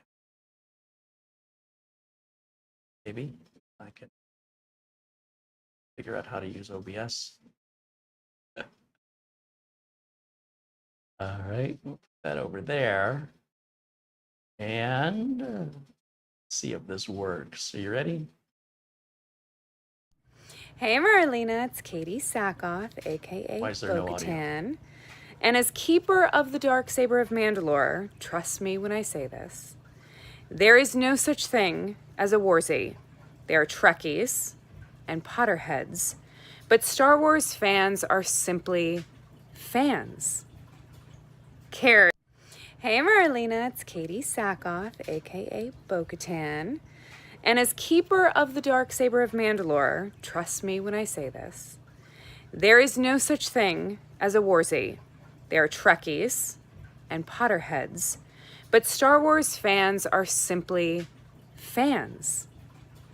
Carey also had a message for you. Olive juice. Happy holidays.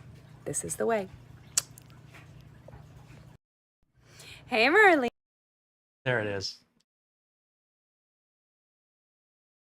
So I guess it was putting audio out. I just didn't, OBS had it hidden from me. See, Mara didn't believe me when I told her there's no such thing as a Warzy. So I thought maybe if Bo-Katan herself, keeper of the dark saber of Mandalore, would explain that to her, that she would believe it as factual. Different ways to win an argument.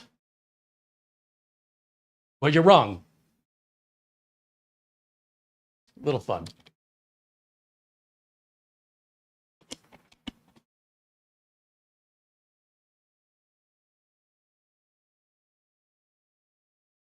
The new show Ahsoka just started yesterday. That's on Disney Plus, and that's been the best Star Wars show I have seen yet. That is really, really, really good. And I wasn't expecting it to be good, given how bad Kenobi was. Andor was okay. It was pretty good, actually. Mandalorian was okay. I don't think Mandalorian season 3 was as bad as people made it out to be.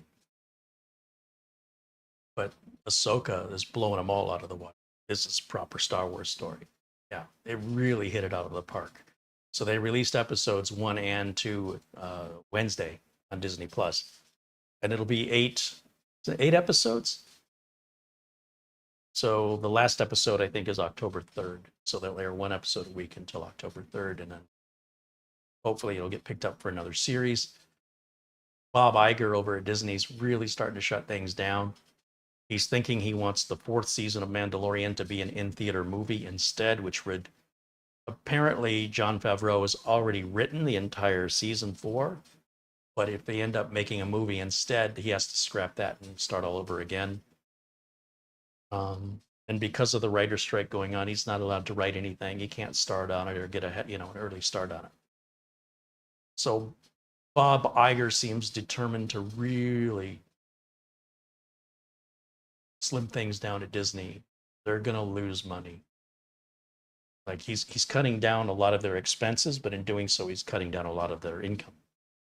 So it'll be interesting to see how that strategy pays off in the long run.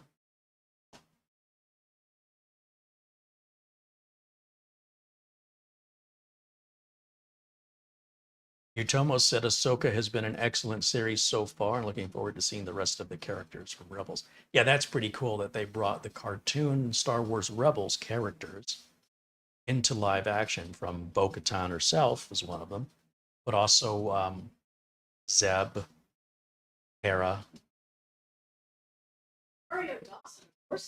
Sabine. Kanan's dead, so we probably won't see Kanan. Ezra, maybe we'll see Ezra. Chopper's in it, the droid. Yeah, they brought him to live action. It's really cool. Ron, they're bringing to live action. Is it Lars Mikkelsen playing Thrawn? I'm excited.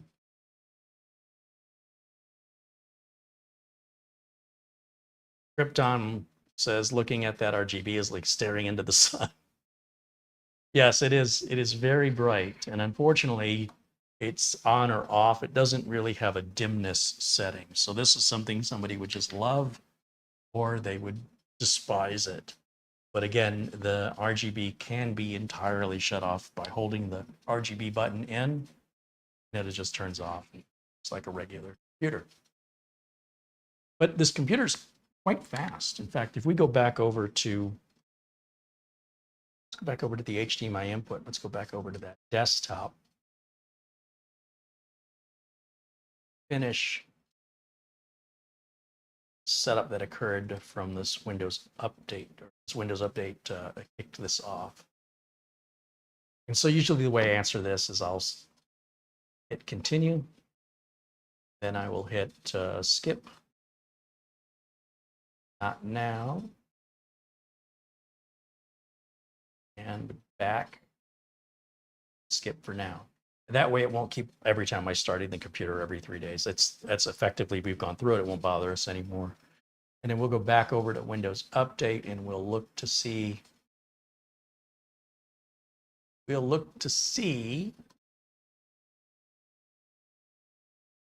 there's any more updates. Looking good.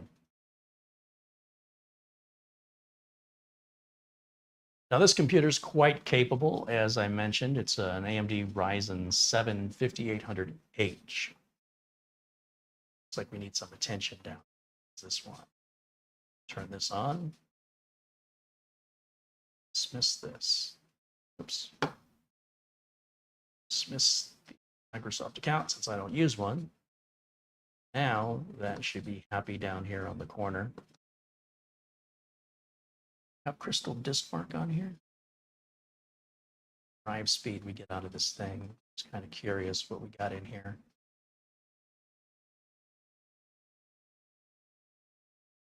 There we go. We're off to the races.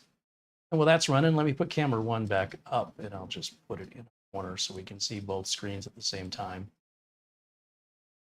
Now we're just about 10 minutes shy of being on for 2 hours. So if you have any questions, this will be the time to ask because we're getting ready to wrap up the show. We are live and we love interacting with you, but you have to go into the chat and type to interact with us. You cannot do this on TV. There's really no other media that you can interact like this. Maybe radio, call-in radio, but then you have very limited time and you're always up against commercials. So we have a very unique platform here where you can engage with the content creator. And I very much hope you take advantage of that. So if you've asked a question that wasn't answered, that means I didn't see it. So you'll need to ask it again. Always watch the chat room for potential answers as well, because we have a very knowledgeable group of regulars who attend our chat during live videos on a regular daily basis. And they also enjoy helping people as well. So do watch for answers from them. Their answer may be more accurate than mine, or their answer may make more sense than mine. So don't ignore the chat room responses to your question. Shamim wants to know which is my favorite Star Wars movie. It's got to be A New Hope. The original first movie is the best one. Who is my favorite Jedi? Who is my favorite Jedi? Never really thought I had a favorite Jedi.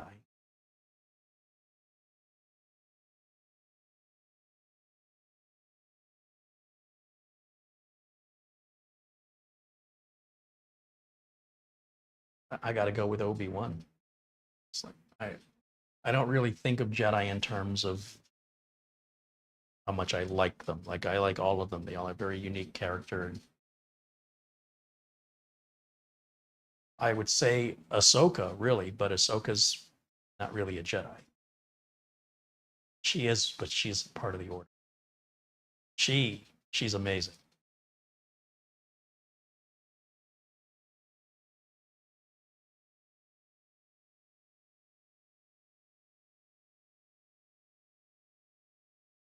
Avery said growing up he hated reading books because he was required to. You know, in school they make you read books. But now he enjoys reading books, mostly Star Trek.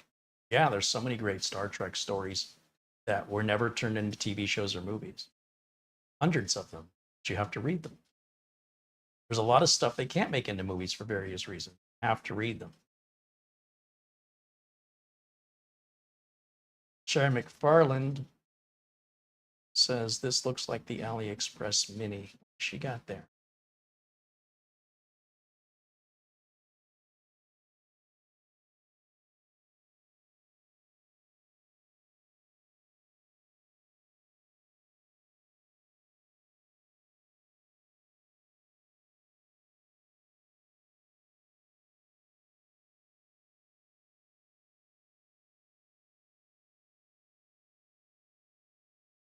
AO Star Mini PC Ryzen. Well, this is a different model.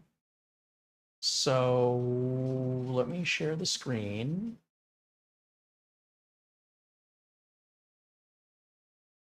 Screen.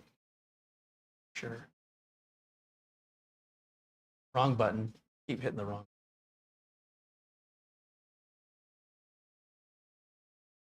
So Sherry found this on Amazon, the AO Star Ryzen 7 7735H, which is a higher end. We're just a Ryzen 7 5800H on this one. That's an 8-core, 16-thread processor. They've included 32 gigs of DDR5. This is not DDR5. A 1 terabyte Gen 4 NVMe SSD, 2.5 gig LAN, supports 4K 60 hertz triple display with Wi-Fi 6 and Bluetooth 5.2. There appears to be an $80 coupon that would take this price to $470. So, about 50% more, about half paid. What are these other things now? 6,600, 58. It looks like they're using the same case. Looks like the ports are identical in the back as well, just that the main board is spec'd out differently. So yeah, it's effectively the same thing. Wanted to buy it from Amazon where you could return it or you didn't have to wait 3 weeks for it to arrive. Pretty close. It's just a higher end model and better equipped. Hence, it's more expensive. Final numbers on this drive are interesting in that the write speed of 1884, I'm wondering if that's a heat-related concern. I want to try running, oops, I want to try running just the write test. Now that the drive's had some time to cool down. Over here to settings or profile. Do just the write test. See what this number becomes. If you look up here, you'll see it's preparing, doing test 1 of 5. It'll give us the best of 5 tests. So apparently it's not a heat-related problem. It's just a limitation of the capacity benefit. It drives abilities. It's obviously a budget drive. Probably one I took out of a different mini PC. Don't know if this supports Gen 4 or not. I'd have to put a Gen 4 SSD in there and try it out. But I have to tell you, when I purchased this, I really thought, don't expect much. You know, at the very least, I'm going to get an interesting video out of it, was my thought.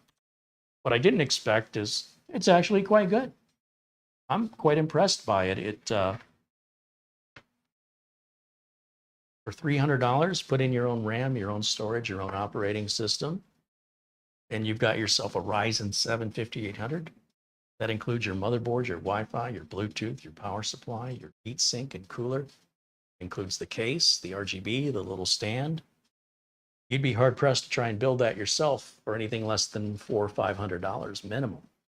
So obviously you will have to put a couple more bucks into it for the RAM and storage, unless you have stuff laying around you could. But really, I thought this was going to be junk, and I was very impressed. I wouldn't hesitate to use this computer myself. It's quite capable.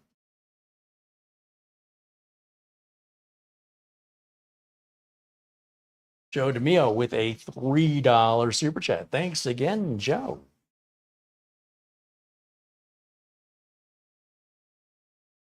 Justin Havu says he just upgraded his music production rig from an i5 9th generation, 9600K with 32 gigs of RAM.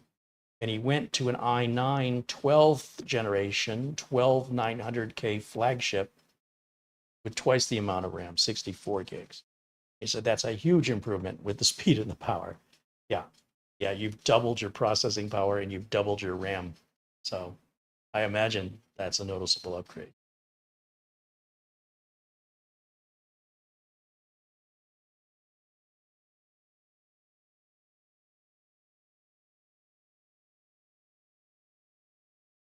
Frankie B has joined us. Welcome in, Frankie.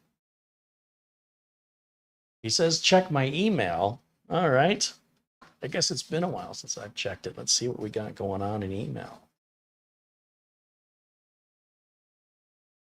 Avery Ramsdorf sends a $7 Amazon gift card. Thank you, Avery. Thank you for your continued support. And Frankie B sends a $150 Amazon gift card. Oh, very kind. Thank you so much, Frankie B. That's very generous.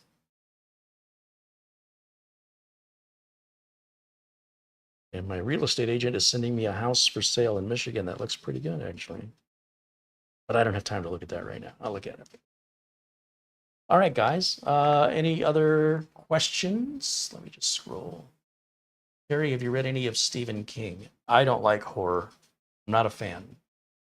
I enjoyed the Running Man movie that was based on a short story that Stephen King wrote under a pen name. But I can't think of one thing Stephen King has done that I've liked. It's not my thing. I like sci-fi, Dune, like Robert Heinlein. There's a Polish author named Stanislaw Lem. He wrote some really great satirical books that were translated to English. I usually like some weird stuff. A lot of fantasy I don't get into, stuff with dragons or magic. Things with horror or gore, not into it. I like documentaries, biographies, autobiographies.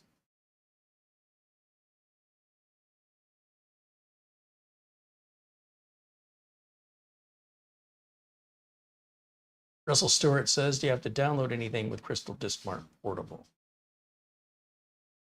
Or is it a standalone file? Yeah, it's a zip package that contains, you can download either an installed version or a portable version. Because I'm a professional technician, I don't go willy-nilly putting stuff on people's computers. I only use portable utility software, and that way I'm not leaving any remnants behind and messing around, leaving things in the registry, user data folders. A lot of people like Best Buy techs, they don't even know they're doing that. So I personally choose the XP version, which is the zipped file, and then you extract that zip file and just run the executable from the folder you've extracted it to. It's that easy. That's pretty much the rule with all portable software universally. Sometimes you might get a piece of software like Rufus that's only one file, but most of the software like CPU-Z, Crystal Diskmark, Crystal Disk Info, they're going to have to extract into a folder, and then you run the executable file to run the software, but there's no installer. And that way we're not leaving anything behind.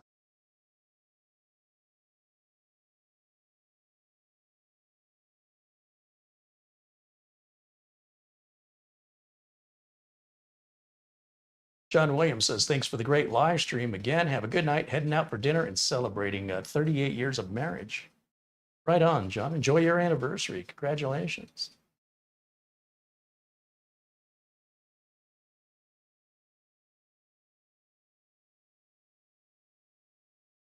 Richard Palmentier thinks he might have a bad CPU. Oh, very unlikely. CPUs don't normally go out. Might want to check the pins if you damaged any of the pins in the socket. Still leaning on that video card. Something sounds suspicious about the video.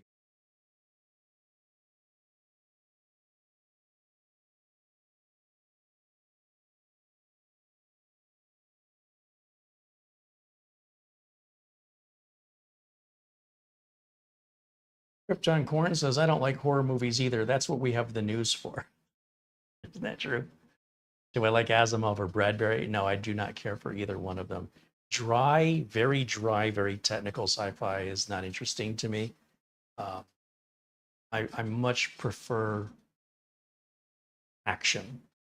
And Asimov to me and Bradbury were very technical. So while they were constantly recommended to me as in high school as a teenager, my attempts at reading them, I ended up just putting them back. Yeah, I couldn't get into Lord of the Rings, tried reading that, couldn't get into it. But Robert Heinlein, L. Ron Hubbard with his science fiction books, Not his other books, but his science fiction books like Battlefield Earth, Invasion Earth series. That was a 10-book series. I was really into some Doctor Who books, especially for the second Doctor when so many episodes were lost. The only way you could know what those episodes were was to buy the book. And those books were really thin. I enjoyed reading a lot of the first and second Doctor real stories that were TV shows where the shows were lost. And so the only way I could be familiar with them was to buy the books. So for the most part, when I was reading Doctor Who books, they were based on actual Doctor Who stories that were television shows. I did read a few that were apart from that, but yeah.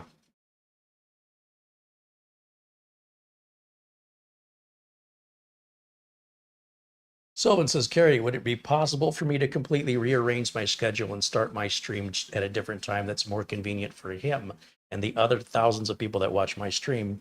Too bad for them. No, of course not.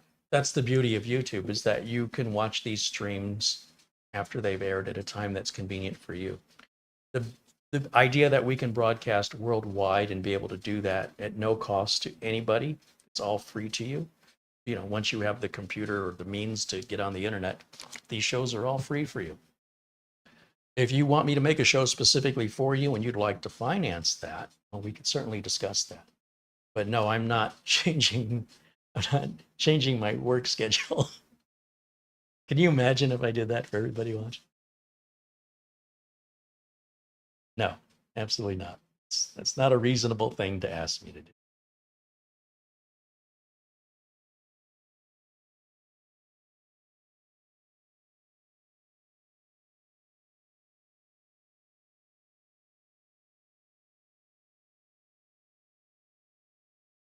I've been making these videos since 2008. I've been on YouTube, and I make the videos that I want to make, and I'm not making them specifically for any viewers.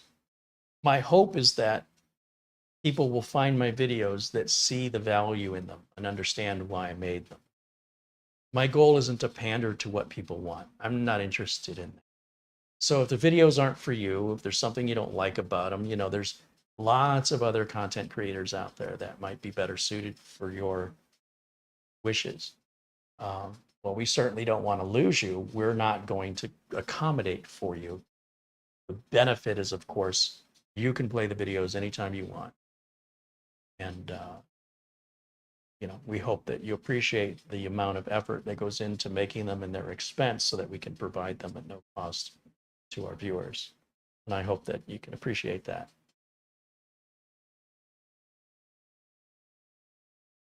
How's the Gatorade? You know, that's a good question because we've been on 2 hours. This would be warm by now. It is, it's not warm, but it's not cold. It's a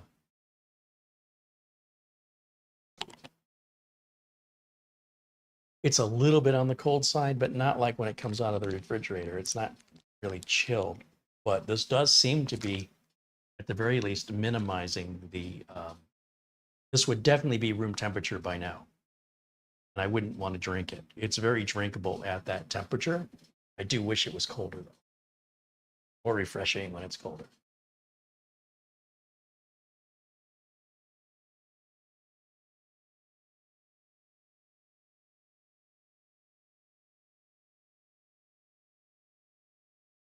Utomo says, have a good evening and a good day tomorrow. The force is with you. Hey, thank you, you too.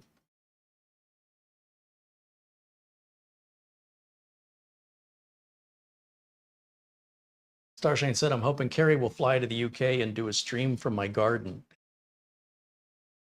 Yeah, just have your agency contact. What's that called?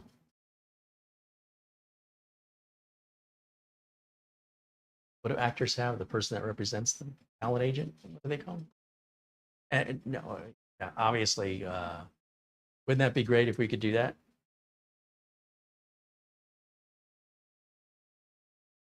Richard Palmentier says BIOS has been reset. I don't know why you're even touching the BIOS, Richard. I don't even sometimes people, they ask for help and then they go about this whole path that has absolutely nothing to do with their problem. So I find that really unusual. I never once recommended you reset your BIOS. If the computer is a brand new motherboard and you've taken it out of the box and you're hooking it up, the last thing you want to do is get in the BIOS and start messing with things. Now, I understand you're diagnosing, but it's like your car won't start and you're changing the tires. And I don't understand why you think one has to do with the other. If it's a brand new motherboard, you should not be doing anything with the BIOS. You shouldn't be resetting it. You shouldn't be doing any of that. That you're just wasting your time. So, you're dealing with some parts that you've either installed incorrectly. When you keep in mind, Richard, how many times you've seen me unbox and do builds on this channel, how often do you ever see me get a bad part? It sounds like either you have installed something incorrectly or you've damaged something. And specifically the CPU socket. See a lot of people who are first-time builders who aren't gentle enough with that socket. And when I pull the CPU out and look at it and I see bent pins, I already know the user caused their own problem. I've only seen 3 or 4 bad CPUs in 30 some odd years, 33 years of doing this. The idea that you would have a bad CPU is highly unlikely. It's possible, highly unlikely. You can try one RAM module. Don't use 2, just use 1. See if the system will boot with one RAM module. If it doesn't, take that RAM module out, try a different RAM, and put it into a different socket. Still results in no change. Probably the RAM is fine. I would take the video card and put it into another machine and verify that the video card works. But most importantly, I think I would take the CPU out and I would take a look at those pins. It sounds like you bent pins on the CPU. Sorry to say that, but I think that's what's happened here. If there was a bad part, it would be the motherboard. 99 times out of 100, when you're not sure if you have a CPU problem or a motherboard problem. In my 30 plus years of experience, I have changed out more motherboards than I can shake a stick at. CPUs, 3, 4, maybe 5. Very, very uncommon. But yeah, on a brand new motherboard, I would not have messed with the BIOS. If you bought a returned board, like from Amazon, somebody returned it, that's a different story. But brand new out of the box, shouldn't have been messing with that.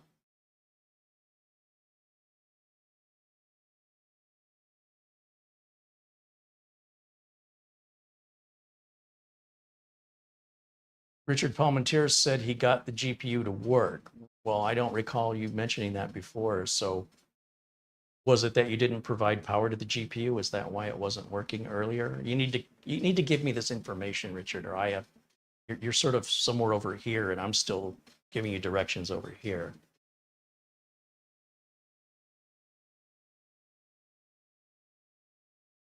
Richard said, I didn't mess with it, GPU working, and this is what came up.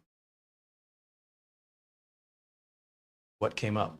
He said, this is what came up. What is this? This what? It's very difficult. Blackjack said, I fixed an issue last week where there was a very small amount of thermal paste that was on 2 of the CPU socket pins. I cleaned the processor and the other 2 DIMMs started working. I was happy I fixed that. Yeah, I don't know what I would do if there was thermal paste on pins. So you can't touch those pins. You'd have to be very, very cautious. How the heck would somebody get thermal paste under the CPU? Crazy.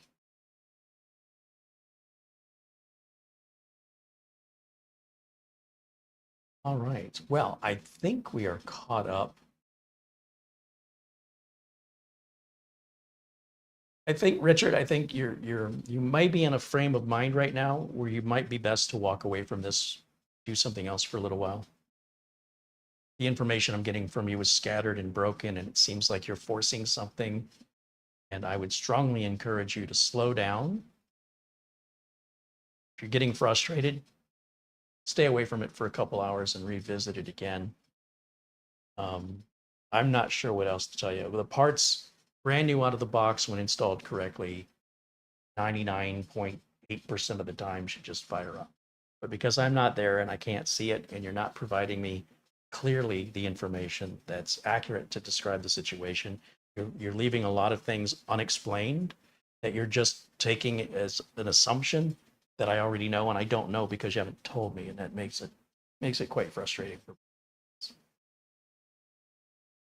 So yeah, I just think you need to take a break for a little while. And I think you're getting frustrated and might be overlooking something quite simple. All right, guys, thank you for hanging out with me today. Thanks again to Frankie B with a great contribution, that Amazon gift card. So awesome. And also thanks to Avery Ramsdorf for the Amazon gift card, as well as Luke Greenia for that PayPal contribution. Thanks to Randy Phillips for the Amazon gift card, and Paul O'Brien for the Amazon gift card. I also got an email from PayPal regarding the scammer on eBay. And PayPal has found in my favor and has refunded me the entire purchase price, including sales tax. So justice has been served. Thank goodness that's behind me. And I will be far more cautious when I order from eBay, that if somebody only has a feedback of 1, I'm going to assume they're a scammer. And I don't care if the price is a normal price. Obviously, if the price is too good to be true, but if it's a normal price, but the seller has no selling experience, I'm not going to be the first anymore. I've learned that lesson. I really thought this was so obvious. It was going to be a no-brainer for eBay to simply acknowledge the obvious scam, but they didn't. PayPal didn't. I appealed PayPal. And then PayPal's like, oh, okay. That was an exercise in frustration. I can totally understand why somebody might say it's not worth it to go through all that and just let the scammer have the money. And I'm sure the scammer is counting on that. So, when you're buying from eBay, look for people that have a lot of feedback, at least double digits at the very least. And always check to see when the most recent feedback was left. And were they a buyer or were they a seller? You could tell from the feedback. It'll say product arrived great, well then clearly they were a seller.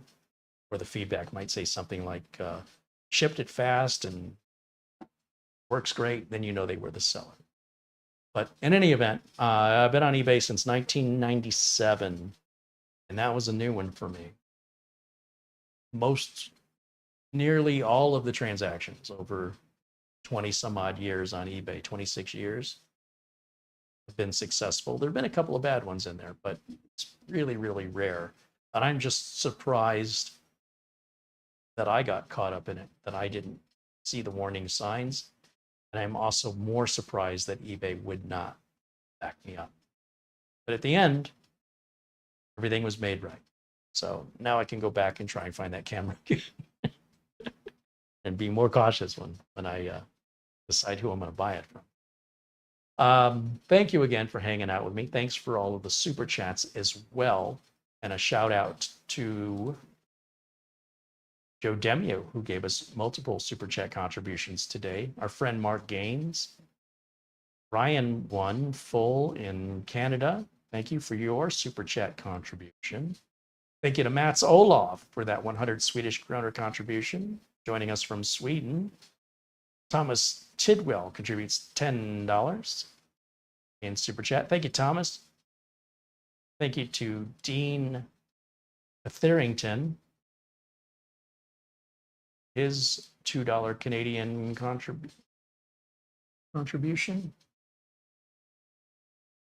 And Paul O'Brien also sent a super chat, as did Stan Aristoff, Planet Cryos, and of course, thank you to Zach Bischoff for renewing your membership here, because this is what keeps me from having to make commercials trying to sell you products. Like, you know, the million plus subscriber tech channels all do that. They don't really have a choice. Got employees, you've got to bring more income in than what YouTube pays. And about the only way you're going to reach that size is by producing that kind of content, which is going to require you to produce that kind of content in order to generate the amount of revenue you're going to need to continue making that kind of content. It's never why I started YouTube. I didn't do it to just make videos. I did it to share my experience. I did it to build community.